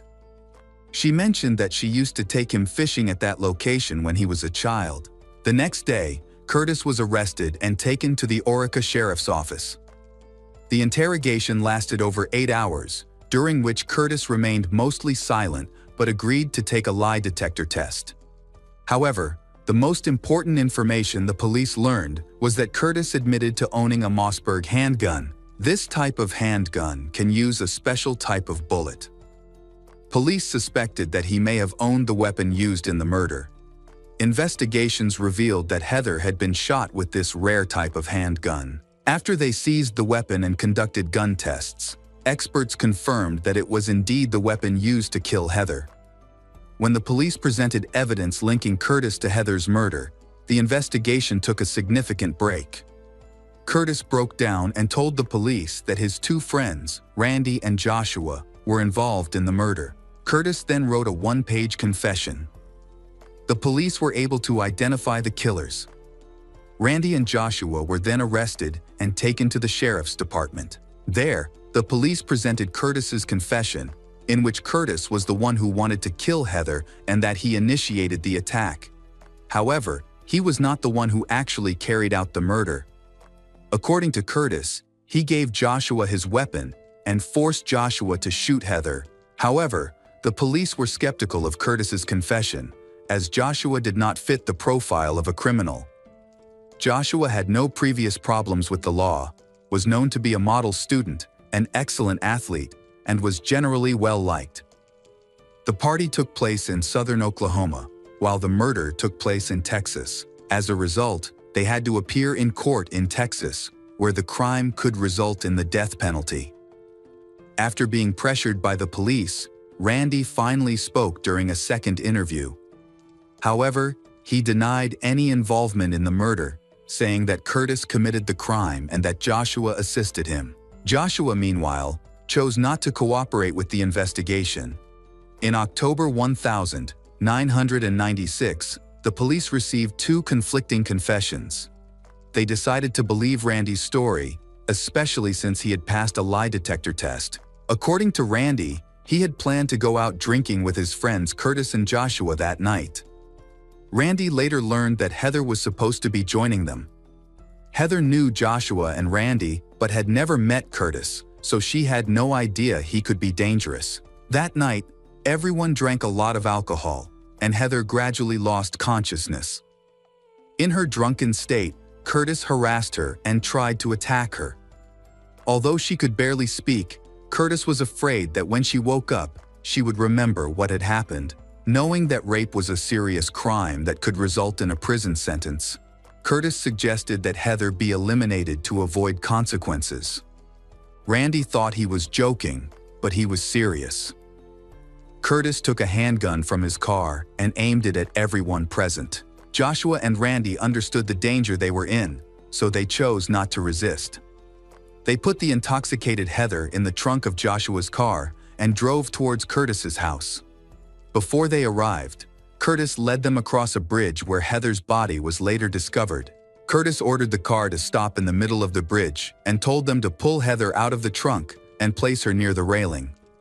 Fearing for their own safety, Joshua and Randy complied, but Heather was too intoxicated to stand. They left her on the ground. Curtis approached Heather and began shooting at close range. Randy saw a large hole appear in Heather's skull and instinctively covered his eyes, not wanting to see any more. Curtis unloaded all his bullets on her. Curtis and Joshua then dumped her off the bridge and drove away. Randy said they were horrified by what they had just witnessed and the extent of the cruelty Curtis had inflicted on Heather. They decided to remain silent out of fear for their own lives. In October 1996, Randy Wood, Joshua Luke Bagwell, and Curtis Allen Gamble were charged with the kidnapping and murder of 16-year-old Heather. Of the three, Joshua was the most difficult to deal with because he would not confess, remained silent, and there was virtually no evidence against him. The prosecutor had to rely on the testimony of Randy and Curtis, but their testimony was inconsistent. To resolve this problem, the prosecutor offered Randy a deal. He had to testify against Joshua in exchange for life imprisonment with the possibility of parole in 30 years. Randy quickly accepted the offer. On October 15, Curtis agreed to a plea deal that could have resulted in life imprisonment without parole. However, while in prison awaiting trial, Curtis assaulted a security guard, knocking him down and attempting to choke him before other guards intervened. Nearly a year and a half after Heather's death. In February 1998, Joshua's trial began. The defense made numerous attempts to justify the actions of those involved in the crime. The attorneys sought to discredit Heather by portraying her as an alcoholic and a womanizer, claiming that she had an inappropriate relationship with Curtis and that she had begun to threaten others. They argued that this behavior motivated Curtis to choose to eliminate her. Heather's parents defended their daughter, insisting that Heather was a talented athlete and a good person. She accidentally went with a bad group of friends and met a criminal. The floor was unexpectedly given to Curtis, he reiterating his claim that Joshua had nothing to do with the crime and had no knowledge of the planned murder. He claimed that Randy was the one who shot Heather. In a surprising turn of events, Randy refused to take the plea deal. He did not want his confession to be seen as an attempt to save himself and put others at risk. In court, he stated that he wanted to seek justice for Heather, despite his attorney advising him not to. Although this noble choice put him at risk of the death penalty, it left a strong impression on Heather's parents, who later met with Randy in person to discuss the situation. On February 14, Randy took the stand before the jury, sharing his account of the tragic events of that night, and the jury believed him completely. Randy described how Joshua had participated in Heather's murder along with Curtis, and also detailed Curtis's role in covering up the crime. That day, Curtis was convicted of conspiracy to commit murder and first-degree murder, resulting in a sentence of life in prison plus 99 years. On May 8, Heather's and Randy's parents met during a live broadcast. Despite their deep sorrow over their loss, they were struck by the honesty of the Randy and the genuine remorse he showed. On August 7, 1998, Randy Wood's trial ended, and he was found guilty of murdering the Heather, receiving a life sentence with the chance of parole after 40 years. Many people were upset by this verdict, as Randy was the only one who demonstrated remorse and risked his own safety to tell the truth. Many felt that he did not deserve such a severe punishment. Joshua was found guilty and sentenced to life in prison without the possibility of parole. He was placed in the same correctional facility as Curtis. In January 2002, both men made a bold escape at night and evaded capture for 10 days while hiding in Texas, prompting a national alert. Eventually, they were caught and returned to prison.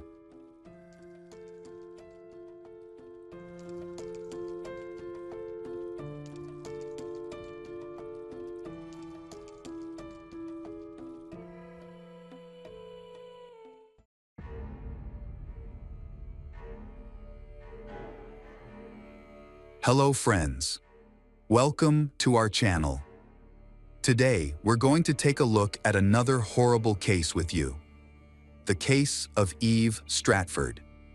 Eve Stratford was born on December 28, 1953, in Dortmund, West Germany, to parents Albert and Liza Stratford.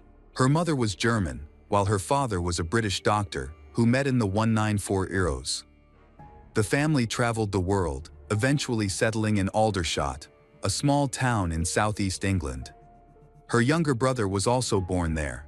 During her childhood, Eve won 3 beauty contests and dreamed of becoming a model who would feature on a popular magazine cover. In 1972, at the age of 18, Eve met Tony Priest, a young musician and lead singer of a band called Onyx. They believed that moving to London would boost their chances of success.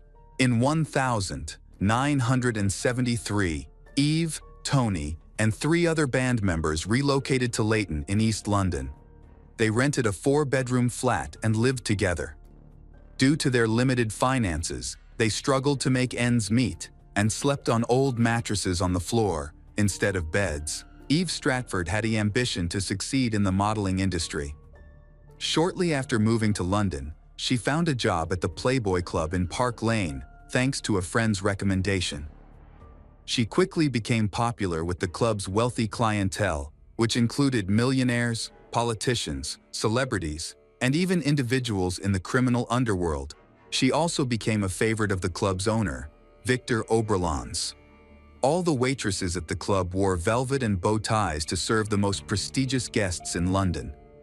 At work, Eve introduced herself as Eve Von Bach or Eve Bunny. She proudly shared photos of herself with comedians Eric Morecambe and Sid James, as well as a photo with boxing champion John Conti. She mailed these photos to her parents and felt proud of herself, but she always dreamed of more. In 1975, at the age of 21, Eve applied to be a Playboy cover model, but was rejected. However, fortune smiled upon her when she received an invitation to pose for the cover of Mayfair, Playboy's British rival. Adopting the pseudonym Eve Von Bach, she appeared topless on the cover, and inside the magazine there were 9 pages of interviews with her, along with a large poster of her completely naked. The March 1975 issue of Mayfair sold 460,000 copies, mostly to men. They called Eve the classic blonde. In a 9-page interview, she shared her preferences in love, admitting that she liked being submissive to a strict man. However, she stressed that she did not like being tied down or punished. She enjoyed seducing men and watching their excitement. She admitted that she often flirted and teased men, which made her feel happy. She also said that she liked both men and women. In the interview, she misled readers by saying that she lived alone with a cat, which sometimes made her feel sad and lonely. The nude photo shoot made Eve's boss, Victor Oberlans, very angry. He suspended her from her job as a waitress for 3 months, but she was not too worried about this. She was aware that she had violated her contract by working for Playboy's competitors. In a discussion with her manager, Aaron Morris, she confessed that her dream was to become a model and that she was doing everything she could to achieve that goal. She said that she did not want to serve rich men forever and was not afraid of losing her job as a waitress at the Playboy Club. She hoped that her appearance on the cover of Mayfair would lead to new job opportunities and help her advance her career. She believed that in the next 3 months, she would not need to return to the Playboy Club. Eve had no idea what was coming next. By then, her boyfriend, Tony's band, had completely disbanded. Although after moving to London, the group has performed as an opening act for famous bands such as Queen and T-Rex. But then, Tony and a friend, a former band member, had to work as forklift drivers. The other 2 members joined another band and left them. After Eve was suspended from her job, she spent the day in their rented apartment. Soon, she received 2 job offers, one for a photo shoot with a South African magazine and another as a model for a crime fiction magazine cover, in which she played a victim with a knife stuck in her throat. On Tuesday, March 18, 1975, Eve met with her manager. Then she visited a company that promoted stars on the BS Water show. At 15:50, she returned home by subway. On the way, she stopped at a flower shop and bought a bunch of dried flowers wrapped in a plastic bag. She arrived home around 4:10 p.m. About 20 minutes later, the neighbor downstairs heard a man and a woman talking in her apartment, and their conversation seemed calm. About an hour later, at 5:15 p.m., the downstairs neighbor suddenly heard a loud noise. She thought someone might have dropped a chair. Then she heard the sound of someone leaving Eve's apartment and coming down the stairs. Just 10 minutes later, Eve's boyfriend, Tony, returned home with a friend and discovered a horrifying scene. His girlfriend, Eve Stratford, was lying on a mattress in the bedroom. Her throat had been cut so deeply that her head was nearly severed from her body. Her hands were bound behind her with a scarf, and her ankles were tied with stockings. She was wearing a pink bra, panties, and a blue nylon housecoat that was open in the front. Tony immediately called the police. The officers and detectives who arrived described it as one of the most gruesome scenes they had ever encountered. Upon examining the apartment, they found no signs of forced entry, indicating that Eve had likely let her attacker in. There were no signs of a struggle, and everything was in its usual place. The crime scene was filled with a disturbing, overpowering smell. Forensic experts later determined that she had been stabbed between 8 to 12 times in the neck. Additionally, they found semen from a strange man on her body.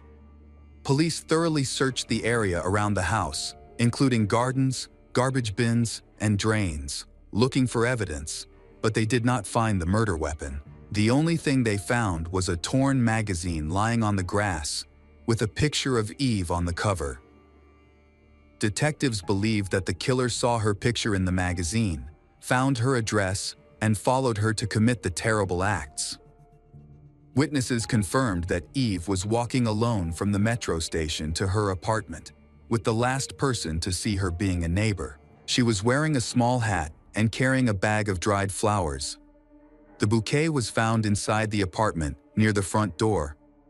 There were drops of blood on the bag, proving that she had encountered the killer shortly after entering the house. Investigators noted that the dried flowers matched those in Eve's magazine photos. They also considered the possibility that the killer was a secret lover of Eva's, whom she had invited to her apartment. However, they considered this unlikely, as she knew that her boyfriend Tony could come home at any time. Based on witness accounts, a composite sketch of the suspect was created. Several people reported seeing an unknown man near her house. Witnesses described him as being between 30 and 40 years old, of average height, with a limp and a flushed face. One witness also said that the man had thick, curly black hair. Detectives interviewed 2 well-known celebrities who frequently interacted with Eve at the club. Their identities were not released, and there was no evidence to suggest they were involved in the crime. Waitresses from the club where Eve worked were also questioned, with some reporting receiving indecent phone calls the day before the tragedy. On the day of Eve's death, she received 3 mysterious phone calls. Each time she answered, there was silence on the other end, and then the call was disconnected. She had previously told friends that she felt she was being followed by a strange man near her home. She knew nothing about him, but remembered that his gait was tense and awkward. After the tragedy, Mayfair editor David Brenner refused to speak to the police. He only answered their questions by phone and claimed that he had never met Eve in person. Another individual involved in the case was Lebanese businessman Abdullah Kawaj, who dined at the Playboy Club daily. He had feelings for Eve and referred to her as his girlfriend. It is reported that they had a very close relationship and that Abdullah was involved in the criminal world. A waitress said that when she informed Abdullah of Eve's death, he cried at the table. He became one of the suspects, and this made him feel uncomfortable because people around him had discovered his secret relationship with Eve. A few months after Eve's murder, a man reported to the police that he had rented a flat to two people. When they moved out and he began cleaning, he found a newspaper clipping about Eve's murder in the closet. The clipping was stained with a woman's lipstick. He also found a photograph of Eve stabbed in several places with needles. Unfortunately, the evidence collected did not help the police solve the case. The murder weapon was never found, and as time passed, the likelihood of finding and punishing the perpetrator diminished. Eve's murder attracted a great deal of media attention. Londoners mourned her death, but there were also those who believed that she deserved it because of her promiscuous lifestyle. Some even showed their disdain by vandalizing her grave multiple times. Eve's parents were harassed with obscene phone calls, leading to a nervous breakdown for her mother, Liza. Meanwhile, on September 3, 1975, another girl, Lynn, was murdered in a different part of London. She was only 16 years old when the incident occurred. She was attacked from behind with a hard object to the head and then sexually assaulted. She was born on November 11, 1958.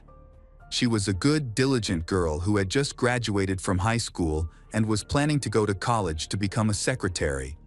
She was fluent in English, German, and French. On September 3, Lynn was returning home from a cafe where she had spent time with friends. She said goodbye to them around 11:00 p.m. and decided to take a shortcut through a dark alley. She had previously stated that she would never go into that area at night because she knew there were many homeless people there. However, that night, she decided to take a shortcut through that alley. Around 11:20 p.m., as she walked through the alley, she was struck on the head with a heavy object, likely a metal pipe, which resulted in a fractured skull. The attacker then threw her body over a fence into the grounds of an electrical substation to avoid detection. He assaulted she and left, leaving behind traces of his DNA on her body. The next morning, a local security officer discovered Lynn just a few minutes' walk from her home. When the scene was searched, no murder weapon was found. Despite her severe injuries, she was still alive but unconscious. She was rushed to the hospital, but unfortunately, she died a week later. The police quickly launched an investigation and discovered a witness who was walking his dog around the time Lynn was attacked. He reported seeing a white man in the dark alley. Another witness mentioned seeing a man running through the alley. Although they all described the same individual, police were unable to find a suspect. Initially, police believed she was attacked by a friend of European origin. However, upon further investigation, they discovered that it was likely that her attacker had been stalking and lying in wait for her for several hours before carrying out the attack. Despite extensive investigation, police have not found any significant clues, and the case remains unsolved. On September 9, 1977, nearly 2 years after Lynn's death, another murder took place. 27 years old Elizabeth Paravincina was killed just 1.5 kilometers from where Lynn was attacked. Police immediately suspected that the two cases were related. Like Lynn, Elizabeth was walking home late at night on the same street, but in a slightly different direction. She was almost home when she was suddenly attacked from behind with a blunt object. He then dragged her body into the bushes. However, there were no signs of a struggle on her body. Police suspected that the perpetrator panicked about something, causing him to run away without leaving a trace. Witnesses reported a strange man in the area, and a composite sketch was created. But this did not help solve the case. Over time, several more crimes occurred with no suspects identified. Despite attempts to link the cases, only a few common features were found.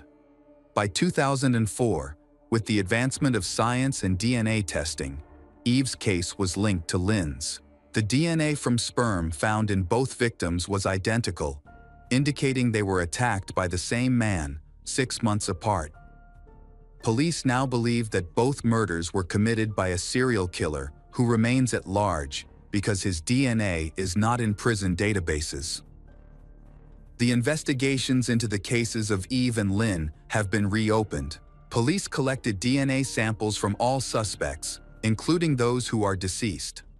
For example, Abdullah's DNA was taken through his son, but no match was found. In 2015, on the 40th anniversary of Eve's murder, police appeared on television appealing for information and offering a $50,000 reward for information that could lead to the capture of her killer. Crucially, prior to 1995, DNA was not collected from people who had been in prison. This means that the perpetrator may have been arrested and imprisoned for other crimes before. It is possible that he shared information about his crimes with someone. Police have sought information from psychiatrists, inmates, and prison guards regarding the girls' murders. In 2020, former officer Chris Clark claimed that serial killer Peter Sutcliffe was responsible for at least 30 additional cold cases, including Eve's murder. In an exclusive interview shortly after Peter's death, Chris stated that while reviewing information on Peter's cases, he noticed many similarities in methods and motives. Peter was convicted in 1981 for 13 murders and 7 attempted murders. Before his arrest, he was married and worked as a truck driver, frequently traveling across England. It was discovered that he had been in the vicinity of Eve's home for a relative's wedding. The wedding took place on Saturday, March 22, 1975, just 4 days after Eve was murdered. At that time, Peter was 29 years old. Peter was in London during the week Lynn was killed. He was staying in a house in North London, about 6.5 kilometers from the site of Lynn's attack. Peter died in 2020 at the age of 74. Unfortunately, the police were unable to collect a full blood sample before his death. Currently, the national database only has swabs from his mouth and hair. His records indicate he is likely responsible for multiple attacks on women from 1969 to the 1980s. Aside from the 20 proven cases, the remaining cases are just police speculation.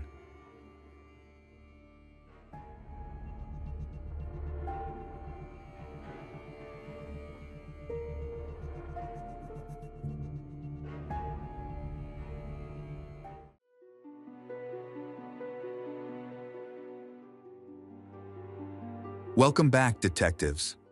Let's dive into another horrible case. The case of Lydia Guardo. Raymond Guardo married Jacqueline in 1956. In the early years of their marriage, they had 2 children, a son named Bruno and a daughter named Nadia. At first, their family appeared to be typical and happy.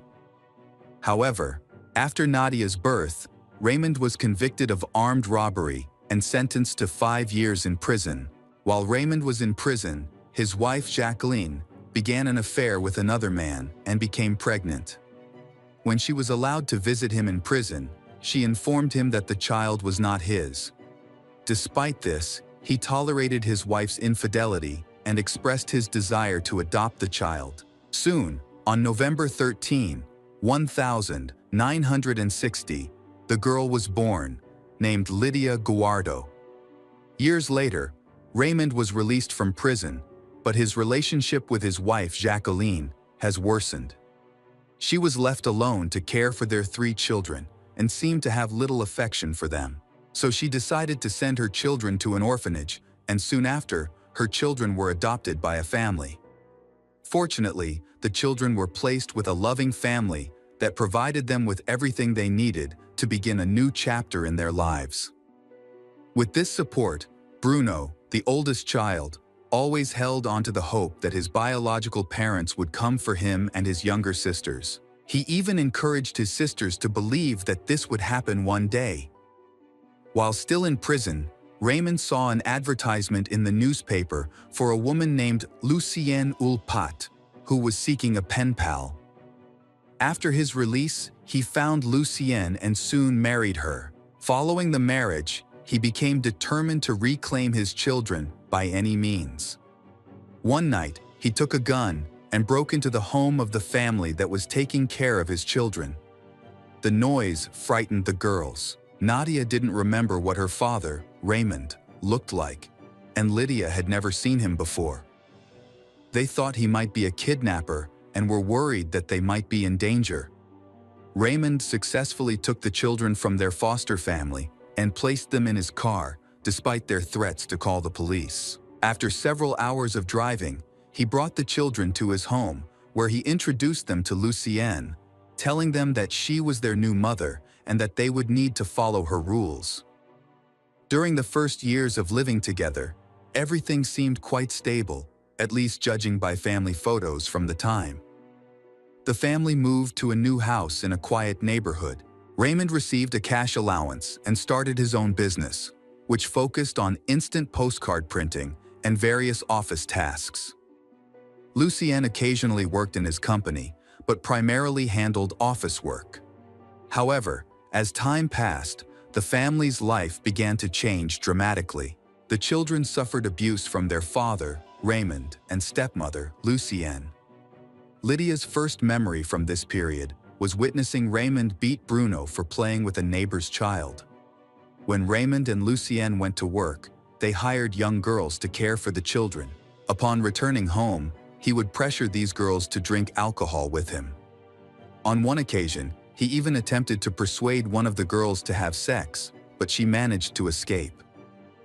The girl's father then came to the house to confront Raymond and seriously injured him. After that incident, Raymond stopped hiring nannies. Later, he bought a trailer to take his family on vacation to the beach.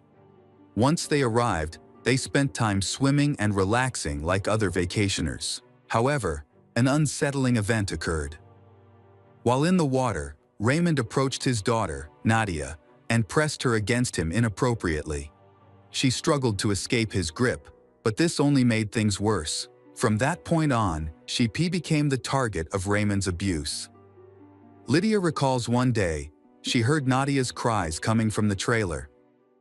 This marked the beginning of Raymond's sexual abuse of one of his daughters. After that, parents, Raymond and Lucienne, often beat and do other terrible things to their children.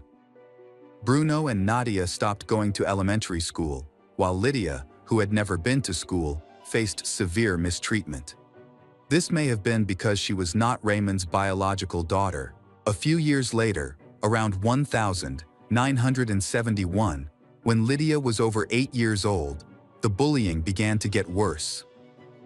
The first incident occurs when Lucienne gets angry because Lydia comes home dirty after playing outside. Her stepmother, Lucienne, put her in a bathtub filled with boiling water and bleach. She recalls that her sensitive skin began to peel and float to the surface of the water. Hearing her screams, Raymond rushed into the bathroom, pulled she out, and laid her on the bed. He attempted to treat her burns with vegetable oil, but soon realized the injuries were severe. Then, she was taken to the hospital, and doctors determined she had third-degree burns. So that Lucienne wouldn't be responsible for the incident, Raymond blamed the city government for providing too hot water. Meanwhile, Lydia was transferred to the intensive care unit and then to the burns unit at the Lion City Hospital, where she remained for several months. She also underwent several skin grafts. Raymond is always by Lydia's side, not because he was a good father, but just to keep her from sharing the incident with others. Eventually, he grew weary of the situation and declared that he would take she home to continue her treatment. Medical professionals were against this decision, but Raymond secured the support of their family doctor, who wrote a confirming that he would continue to treat Lydia. Consequently, Raymond picked Lydia up and carried her out of the burn unit. Back home, Raymond begins to take care of Lydia. He regularly changed her dressings and started to touch her inappropriately. One day, he came home with a camera, claiming he needed to take pictures for the insurance company. He first photographed Lydia, asking her to smile, and then took pictures of her private areas. He then told the girl that the family doctor had prescribed this medicine. He forced her to inhale that drug, leaving her in a semi-conscious state. Although she was aware that he was about to do something strange and painful, she was unable to resist. At that time, he was sexually assaulting she. During this time, Raymond's wife, Lucienne, did not intervene. Instead, she encouraged his behavior.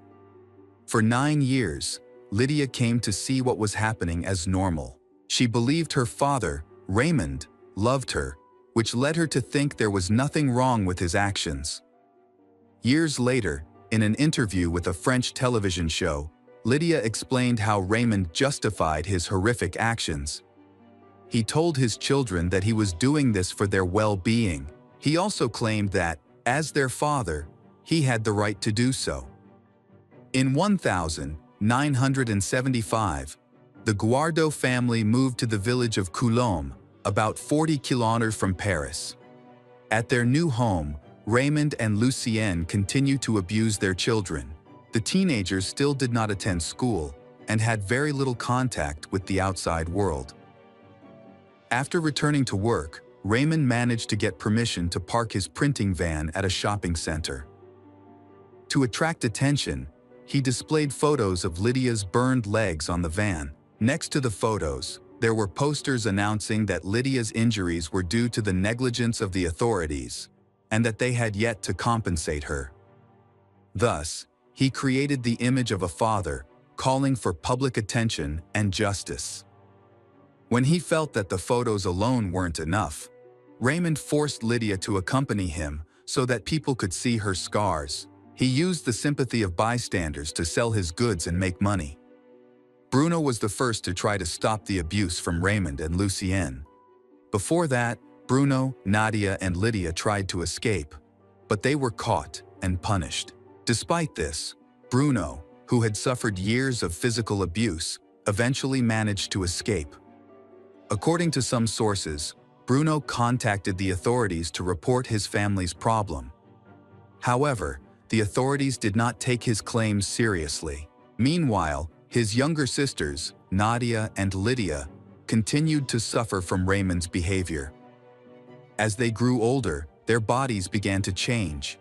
Noticing this, Raymond bandaged his daughters' chests with elastic bandages, making it difficult for them to breathe. The bandages eventually became tattered and dirty, as he did not allow them to be removed for months. He did not want anyone other than himself to touch his daughters. Years later, Bruno returned to rescue his sister Nadia, who was now an adult. He successfully saved her, but Lydia remained in danger. Raymond confined her to the dark, damp attic, where he abused her multiple times a day. She felt betrayed by her siblings for leaving her behind. She tried to escape from home several times, but Raymond spread rumors that she was mentally ill. So every time she tried to contact the authorities, they immediately brought her back home. After another escape attempt, Raymond even chained her up to keep her from fleeing again. When Lydia turned 18, Raymond decided it was time for her to have children. He was so determined to make this happen that after each intimate encounter, he would tie her legs together to supposedly increase the chances of her getting pregnant.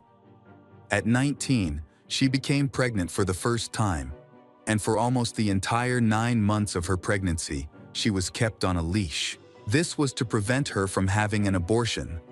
She gave birth to her first child on December 8, 1982. Despite becoming a mother, Lydia continued to try to escape, but Raymond caught her repeatedly and punished her harshly. On one occasion, he locked her in the attic for 6 months. During this time, she suffered abuse from Raymond and Lucienne, who often used kitchen utensils as weapons. The only companions she had were rats. She went on to have 5 more children between 1983 1986, and 1996. Her youngest child, a boy named Rudy, is not Raymond's but someone else's, conceived while she was trying to escape. Raymond took great pride in his children, who initially did not even know who their real mother was. Neighbors, grocery store owners, and authorities representatives all came to congratulate him on having a large family and pay their respects. Every time Lydia was ready to give birth, Raymond would take her to a hospital outside the border. There, with threats to kill her, he would force her to say that he was her husband and the father of her children. He was skilled at manipulating and she felt powerless to resist him. It all ended in 1999. Raymond, who was diabetic, began to suffer serious health issues due to his neglect of his well-being. One day, his condition deteriorated, resulting in the amputation of several toes on his left foot. After the surgery, he continued to ignore the doctor's advice, and his health condition worsened. One day, Lydia visited Raymond in the hospital and learned that he had died the night before from a pulmonary embolism. This news brought her to tears, as she seemed to forget all the pain he had caused her. Before the death of the man who had abused her for a long time, she could not understand why she felt so sad. As Lydia left the hospital, she recalled how Raymond once forced her to promise that she would end her life immediately after his death. Years of his control had deeply affected her mindset.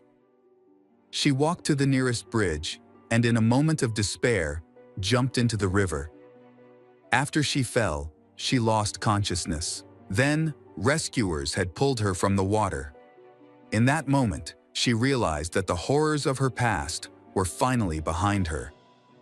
Thus, the 28-year saga of bullying, sexual assault, and imprisonment ended. She was free at last. After Lydia was released, she faced many challenges. As an illiterate and unemployed young woman, she needed to rebuild her life. She also had to reconnect with her children, who had been raised by Raymond and Lucienne without any contact with her. Fortunately, after years of neglecting the issue, the authorities began to support her. Initially, she was allowed to stay in the house where she had been held captive, although she was too afraid to go into the attic, the site of her abuse. Lydia's stepmother, Lucienne, who was 68 at the time, went to trial in 2007. She received a 3-year suspended sentence for failing to stop the crimes committed by Raymond. In 2008, this sentence was appealed and increased to 4 years probation. Lydia bravely shared her story with everyone. Despite still being illiterate, she collaborated with journalists and writer Jean-Michel Radem to publish a book about her difficult journey to freedom. In her book, Lydia criticized many government agencies. According to her, during the days when she escaped, they made her fall back into a bad situation without trying to understand the situation. She was especially critical of her stepmother, Lucienne, who not only ignored her suffering, but also actively participated in the physical abuse. She also criticized Bruno, Nadia, and medical workers who treated her injuries from burns, bruises, and cuts. She claims that medical staff ignored the obvious signs of her mistreatment and chose to remain uninvolved. Additionally, she criticizes her neighbors for not contacting any social services despite hearing the daily screams of children. Finally, Lydia expressed her disappointment with the French justice system for going easy on Lucienne. After publishing her book, the public became aware of the horrors she endured. Though some people advised her against sharing her story, she firmly believes that victims of such crimes should share their experiences, as it may help protect others. After gaining her freedom, Lydia met Sylvain Skurla. He seemed to come into her life to help heal her from the pain she had suffered. Shortly after they met, they got married and had 2 children. She expressed that she found hope in her husband and began to embrace life again. She participated in several media interviews and documentaries about her experiences, with Sylvain always by her side. However, the indelible traces of her time in captivity still remained in her heart. The scars on her body were a reminder of her past and the struggles she had gone through. With the help of a lawyer, Lydia appealed to the Judicial Commission for compensation.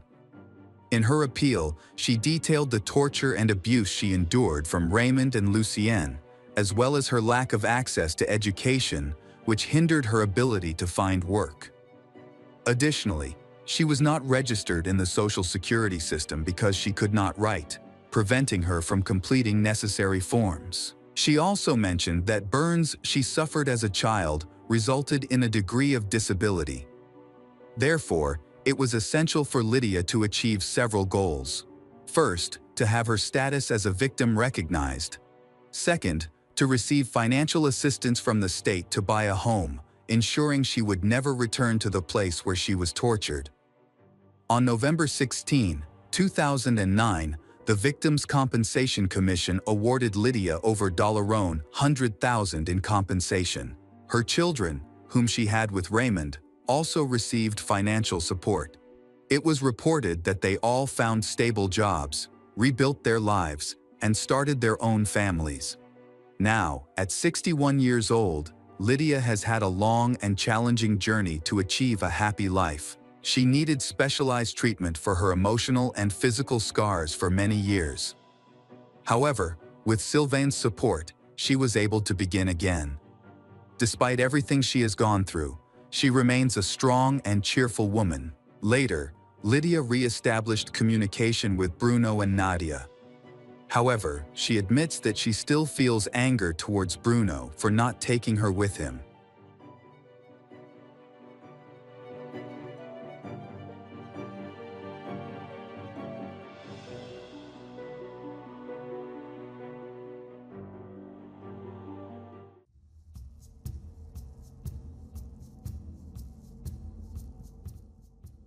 Welcome back to our channel. Today we will explore a new case. The case of Jorge Torres. Is there anything more horrific than a father murdering his own child? In the investigation and trial of crimes, mistakes in identifying the culprit can have dire consequences.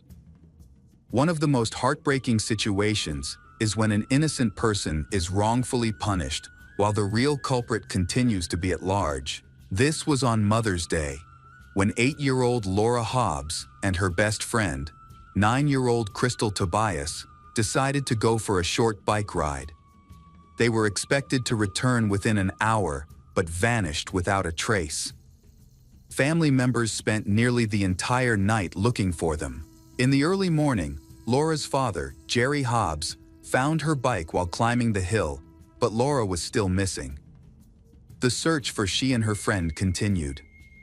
A couple of hours later, a few hundred meters from the bike, Jerry discovers suspicious figures lying motionless on the ground in the dim light of early morning. He quickly realized something was wrong. When they reached the scene, he discovered the bodies of Laura and her best friend Crystal, who had multiple stab wounds. It was clear that their deaths were brutal and prolonged. Sadly, this tragedy happened close to their home. Both girls lived in the small town of Xene, Illinois, which has a population of 20,000. Their deaths deeply affected the local community, sparking a desire among residents to uncover the truth and the cruel criminal responsible. However, it's difficult to uncover the full story. The police came under intense public pressure. So, they worked hard to gather any information that could help them inform the community and capture the perpetrator. A few days after the tragedy, the commander of the task force at the Lake County Major Crimes Department confirmed that has a suspect. Detectives had already spoken with Jerry. They think he is involved in the case. He was brought in for questioning on the day the bodies were discovered. The police noted that Jerry had been acting strangely. A background check revealed that he had been released from a Texas prison just a month prior. Overall, he had a significant history of legal troubles. Although Jerry had repaired his relationship with his daughter, could he handle the situation involving her and her friend? The girls were discovered lying next to each other, having been raped. The scene was horrific. Both had suffered multiple stab wounds and had been beaten. A forensic expert identified a total of 31 cuts from a blade, primarily on the upper body, chest, and neck. The injuries were similar for both girls. Laura had defensive wounds, suggesting she fought back in desperation. There was reason to believe that the killer intentionally caused maximum pain to his victims, targeting areas that would prolong suffering rather than lead to immediate death. Jerry firmly denied any wrongdoing. Consequently, he was questioned for hours by law enforcement officers who sought to piece together the events leading to the deaths of the two victims. After a lengthy interrogation, the detectives managed to obtain a confession, which was captured on video. Jerry said he and his wife Sheila returned home on Sunday around 3 o'clock. At that time, their 4 children were flying kites by the lake. Their daughter Laura asked her parents if she could go for a bike ride with a friend, mentioning that it was Mother's Day and she wanted to celebrate it with a festive ride. Even though Laura was still under house arrest for taking $40 from Jerry, Sheila chose to let her go. Jerry disagreed with Sheila, believing that Laura should complete her punishment to understand her mistake. However, Sheila convinced him, and Jerry decided not to interfere, he wanting to ensure that both Laura and Sheila had a nice Mother's Day. Laura was allowed to go for a walk and was expected to return in an hour. However, she did not come back on time. Initially, her parents thought she and her friends had lost track of time while enjoying themselves and would return soon. But as evening approached and Laura still hadn't arrived home, their concern grew. The path through the park was short, and it usually took about 20 minutes to walk. Given that she had been gone for several hours, her absence became increasingly worrying. Jerry decided to investigate. He planned to search for his daughter along the path and intended to discipline her for disobeying, so he set off down a dirt road. Jerry encountered Laura and Crystal, who were playing and ignoring their parents' requests. Upset, Jerry insisted it was time for his daughter to go home and said he would punish her. He wanted to take Laura home and told Crystal to go back as well since her parents were waiting for her. However, neither girl was willing to leave on their own. Jerry then turned to Laura and said they were leaving because she was too caught up in her play. Laura reacted by getting upset, and Jerry grabbed her hand. She resisted and screamed to be let go. Crystal also pleaded with him to release her friend and leave them alone. Both girls started to be disrespectful and rude to Jerry. When Jerry refused to let go of Laura's hand, Crystal pulled out a small switchblade and insisted that he release her. In a moment of confusion, Laura bit her father's hand, which made him angry. He struck her in the face, causing her to fall to the ground. Crystal then lunged at him, but he easily took the knife away from her. Once he had control, he hit Crystal in the face, and she also fell. Furious, Crystal stood up and attacked Jerry, but he responded by stabbing her in the chest several times. Afterward, he approached Laura, who was desperately trying to defend herself, but she was no match for him. He struck her in the face again, and then stabbed her multiple times with the knife. Jerry's statements were collected after 24 hours of interrogation. The police believed they had caught the real criminal. He detailed the brutal aspects of the attack, information only the perpetrator would know. Despite his confession, it was hard to accept that a father could harm his own daughter and her friend so viciously. The detectives were particularly suspicious due to Jerry's criminal history. Born in 1970, Jerry Hobbs dropped out of school after 8th grade. He was known for his hot temper, which often led him into trouble.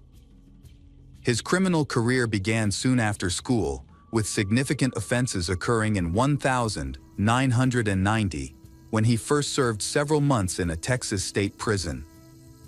After that point, he was released but then re-imprisoned, typically for petty offenses. The list of criminal activities included possession of illegal substances and multiple assaults on individuals for theft.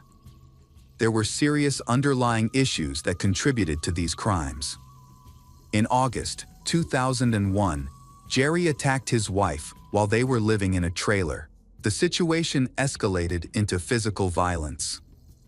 3 neighbors attempted to intervene, but Jerry, in a fit of rage, grabbed a chainsaw and chased them around the trailer park. He only stopped when one of the men struck him in the back with a shovel, causing him to fall and become incapacitated. By that time, the police had been called, and they arrived shortly after to take control of the situation. In December 2002, he was convicted and received a suspended sentence. However, he failed to report to his probation officer, leading to the revocation of his probation. In October 2003, he was sent to prison, where he served 18 months. He was finally released in April 2005. After his release, he took a bus to Zane. He visited Sheila's parents' house, where he reunited with Sheila and their 4 children. Laura and her 2 brothers were from Jerry's relationship with Sheila, while her eldest child was from her previous marriage. Jerry put aside past grievances and hoped to rebuild their relationship and live together as a family again. Jerry spent a lot of time reflecting over the past year and a half, dreaming of starting a new life. Despite the challenges in their relationship, Sheila genuinely loved Jerry, and they decided to give their relationship another chance. Unfortunately, their efforts were in vain. Just a month after they reunited, a tragic incident occurred. One day began positively, with children riding bicycles and roller skates along the forest path. Many families were having barbecues, making the area lively and seemingly safe. There had never been any incidents in the past, and parents often allowed their children to explore on their own.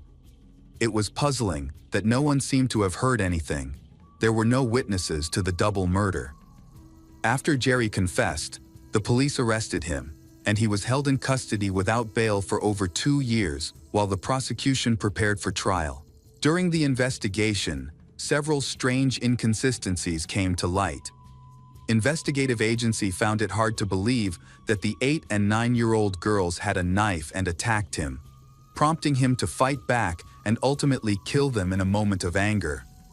Additionally, it was odd that the girls refused to go home after their father found them walking alone in the dark. Were the schoolgirls really not afraid to be outside at that hour? All of this seemed absurd.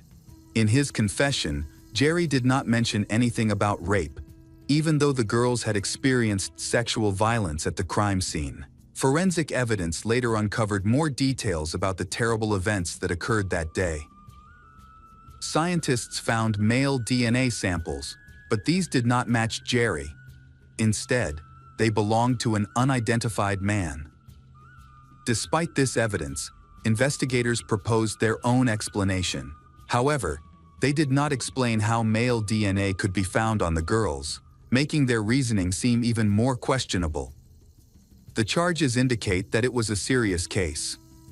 They had Jerry's confession and his criminal background, so winning in court seemed like a formality. Details about the DNA evidence were not revealed. The video recordings of the interrogations were sufficient to persuade the jury. As a result, Laura's father was sentenced to life in prison without the possibility of parole. In 2009, a significant change occurred in Arlington, Virginia. Amanda Snell, a 20-year-old servicewoman, lived there.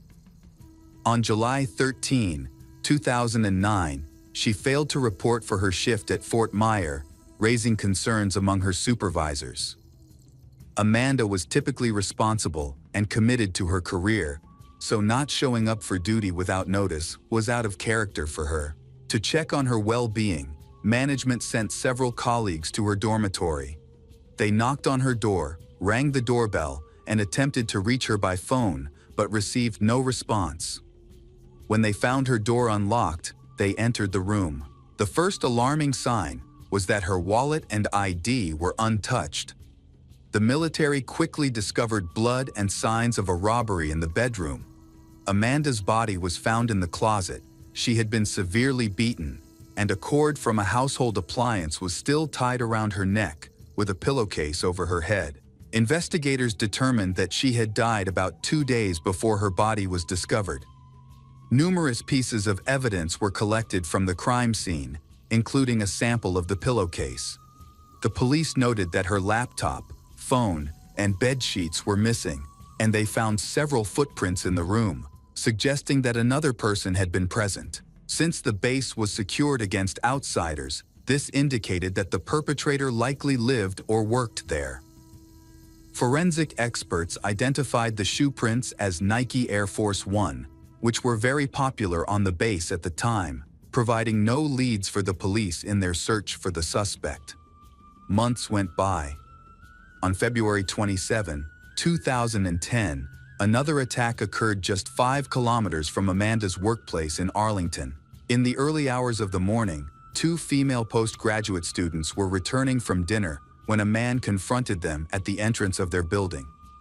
He threatened them with a weapon, forced them inside, and followed them with his gun drawn. He bound their hands with electrical cords and ordered one of them to get into his car. He then drove her to a remote area outside the city, where he raped her. The attacker strangled her until she lost consciousness and left her to die in a wooded area covered in snow, not considering that she might survive the assault. The girl regained her senses and made her way to the nearest road, where a motorist found her and offered help. He stopped and called emergency services. The student, suffering from hypothermia, was taken to the hospital. Meanwhile, her friend had also contacted the authorities. Fortunately, they did not find any immediate danger. After being discharged, she spoke with the police and provided valuable information to the investigators. The most significant breakthrough was her detailed description of the attacker and his car. She described him as a short, smooth-skinned Hispanic man who drove a silver car. Detectives quickly recognized that the handwriting matched that of the criminal who attacked Amanda. Additionally, the police had obtained DNA from the person who attempted to take the girl's life.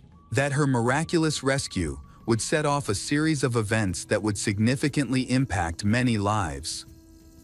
Later that evening, officers collected a DNA sample from Amanda's. In the car described by the girl, they discovered the university ID of the kidnapped girl along with her earring, which helped establish a connection between the main suspect and the attack. The main suspect has since been taken into custody while awaiting trial. Several months went by as the police worked to understand the details of these disturbing events.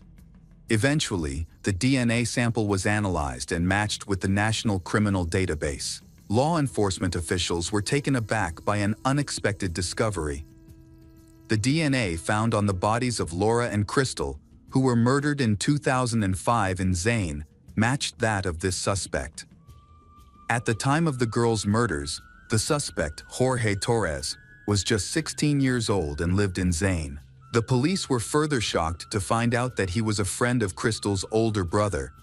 This investigation into the brutal attack revealed a shocking miscarriage of justice. Jerry, the father of Laura, was wrongfully imprisoned for a crime he did not commit. After spending many years in prison, Jerry began to show significant changes in his behavior. 2 weeks after DNA evidence linked Jorge to the crime, police identified the true killer of the 2 schoolgirls. The charges against Jerry were dropped, and he was released from prison in early August 2010. After the murders of the schoolgirls, Jorge was not apprehended and graduated from high school in 2006. Just a few months later, he enlisted in the Marines. The investigation revealed then he had boasted about being part of the Marines, an important unit of the U.S. Armed Forces. But this did not help his criminal image. He remained a ruthless monster and continued his violent actions. Now, it was necessary to examine his potential involvement in other attacks. When in prison, Jorge was still scheming and manipulating events. But the manipulative tactics Jorge used could no longer be hidden. Alongside the DNA testing, additional evidence was necessary to prove his involvement in the murder of the schoolgirls. To gather this evidence, authorities decided to recruit informants from among the prisoners in exchange for reduced sentences. A suitable informant was chosen, He was a former restaurant owner convicted of financial crimes and had no prior violent crime record. He willingly agreed to cooperate with the police. During a week in August 2010, he was approached to communicate with Jorge. This person said, in his confession, Jorge stated that he entered Amanda's apartment in the early morning with the intention of robbing and assaulting her. When Amanda woke up and saw him, he took advantage of her shock, tying her hands with a wire and wrapping a cord around her neck because he feared she would recognize him and report him to the police. Jorge claimed that she had no time to fight back. He coldly detailed how he assaulted Amanda while she was suffering, and then concealed her body in a closet to delay its discovery. The informant reported that Jorge spoke about his actions with a sense of pride, almost bragging, make law enforcement officers were shocked. Jorge's behavior indicated possible psychopathic traits, as individuals with such disorders often seek admiration. Following this confession, the police chose to reopen Amanda's case. They discovered that Jorge was a colleague of Amanda and lived directly across the hall from her. In his room, officers found a gun and a computer containing numerous graphic videos of the rape and torture of women. Additionally, Jorge was wearing Nike Air Force One sneakers that matched the shoe prints at the scene of Amanda's murder. Forensic scientists started re-examining samples from the pillowcase found on Amanda's head and from the bedsheet. DNA testing eventually revealed a match, adding one more victim to the list of crimes linked to this dangerous criminal. Although detectives believed he might be involved in other similar offenses, they found no evidence to support this. The police were left with a serious threat to society who had been free for years. It was finally time to pursue justice. The trial of the case in which the graduate student victim survived the attack began in December 2010. The defendant was found guilty of several charges, including kidnapping, rape, and attempted first-degree murder, and was sentenced to life in prison. This was just the beginning of multiple trials. The trial for the murder of Amanda Snell began in 2014, after prosecutors presented Jorge's recorded confession and DNA evidence. The jury unanimously supported the prosecution. In late May of that year, the judge sentenced Jorge to death. In mid-November, he was extradited to Lake County, Illinois, to face trial for the murders of Laura and Crystal. Although the attacker had already been sentenced to death, the state attorney believed it was essential to conduct hearings to honor the victims and their families. The trial started in mid-September 2018. Jorge opted for a plea deal, giving up his right to a trial and admitting to the intentional murders of 2 schoolgirls. He received a 50-year prison sentence for each murder, but his life sentence was already revoked.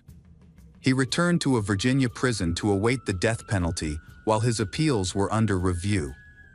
The death penalty was abolished in the state in 2021, so Jorge is now serving a life sentence without the possibility of parole. One key question remains: why would the biological father of one of the murdered schoolgirls take the blame for this terrible crime? In 2005, Jerry briefly explained his reasoning to his mother, stating that he had been broken by the police during interrogation. Later, after his release, he shared more details with journalists. He revealed that he had not slept for over a day and was actively searching for his daughter with Crystal's father when he learned of her death. Overwhelmed by shock, he was confused and in pain, and the police exploited this vulnerability during the lengthy interrogation to extract his shocking confession. Human rights activists claimed that Jerry faced constant pressure from law enforcement, who used various tactics to force him into a confession. As a result of their actions, Jerry lost 5 years of his life in prison. After these events, the man decided to seek compensation for moral damages because he now knows that the police deliberately ignored the most valuable evidence that confirmed his innocence and locked him up instead of looking for the real killer. DNA samples obtained after the rape clearly showed that Jerry was not involved in the crime. Yet law enforcement chose not to pursue the real culprit and continued to charge him. Now, it took multiple crimes being committed for the truth to finally come to light and for an innocent man to be set free. During the recent press conference regarding this incident, the state attorney addressed the media. He made efforts to downplay the situation and stressed that no one obstructed the detainees' access to legal counsel. He claimed that the detainees' rights were fully respected during questioning. According to him, Jerry's own behavior raised suspicions, and his past criminal record further damaged his credibility, leading the police to suspect his involvement in the girls' deaths. Detectives believed he had knowledge relevant to the case and continued to press him for answers, but Jerry maintained that this was merely an unfortunate coincidence. A few hours into the interrogation, the police took away Jerry's clothes, claiming they needed to analyze them. Instead, they gave him a thin suit that left him cold. They repeatedly showed him disturbing photographs from the murder scene and intimidated him with threats. Although Jerry consistently refused to confess, the police began threatening to arrest Sheila, suggesting that their children would be left without parents. He couldn't let that happen. To obtain a confession that could be used in court, they needed to record it on video. There was supposed to be no coercion or aggression from the officers, but many takes were necessary because Jerry initially refused to read the confession prepared by the investigator. Ultimately, the threats led him to comply with the detectives' demands. In February 2014, the civil lawsuit of a wrongfully convicted man was resolved, resulting in an award of over $6 million. However, he does not view this as a true victory. He emphasizes the importance of the wrongful conviction, which led to reforms in Lake County's law enforcement system. He notes that while he was imprisoned for a crime he didn't commit, the actual killer continued to rape and murder other victims. Fortunately, that killer is now in prison and can no longer harm anyone. Police believe he is a serial killer, and it's likely that there were additional victims. An investigation into other cases of forced confessions revealed that 4 more innocent men were also wrongfully convicted. DNA evidence cleared them, but this crucial information was ignored by the Lake County prosecutor at the time. These 4 men spent a total of 75 years in prison and are now free. The case of Jorge Torres serves as a stark reminder of the devastating impact of violent crime and the long road to justice for victims and their families. Jorge's crimes, which include the brutal murders of Laura Hobbs and Crystal Tobias in 2005, as well as the subsequent murder of Amanda Snell in 2009, went unsolved for years, leaving a trail of pain and confusion in their wake. His eventual conviction, made possible by DNA evidence, not only exonerated Jerry Hobbs, who was wrongfully imprisoned for the murders of the 2 young girls, but also revealed the extent of Jorge's crimes. The case underscores the vital role that forensic science plays in ensuring justice and preventing wrongful convictions, and serves as a stark reminder of the necessity of thorough investigations in the pursuit of the truth. Thanks to the persistence of law enforcement and the power of DNA testing, justice was finally served, although the damage done to the lives and spirits of those affected remains irreparable.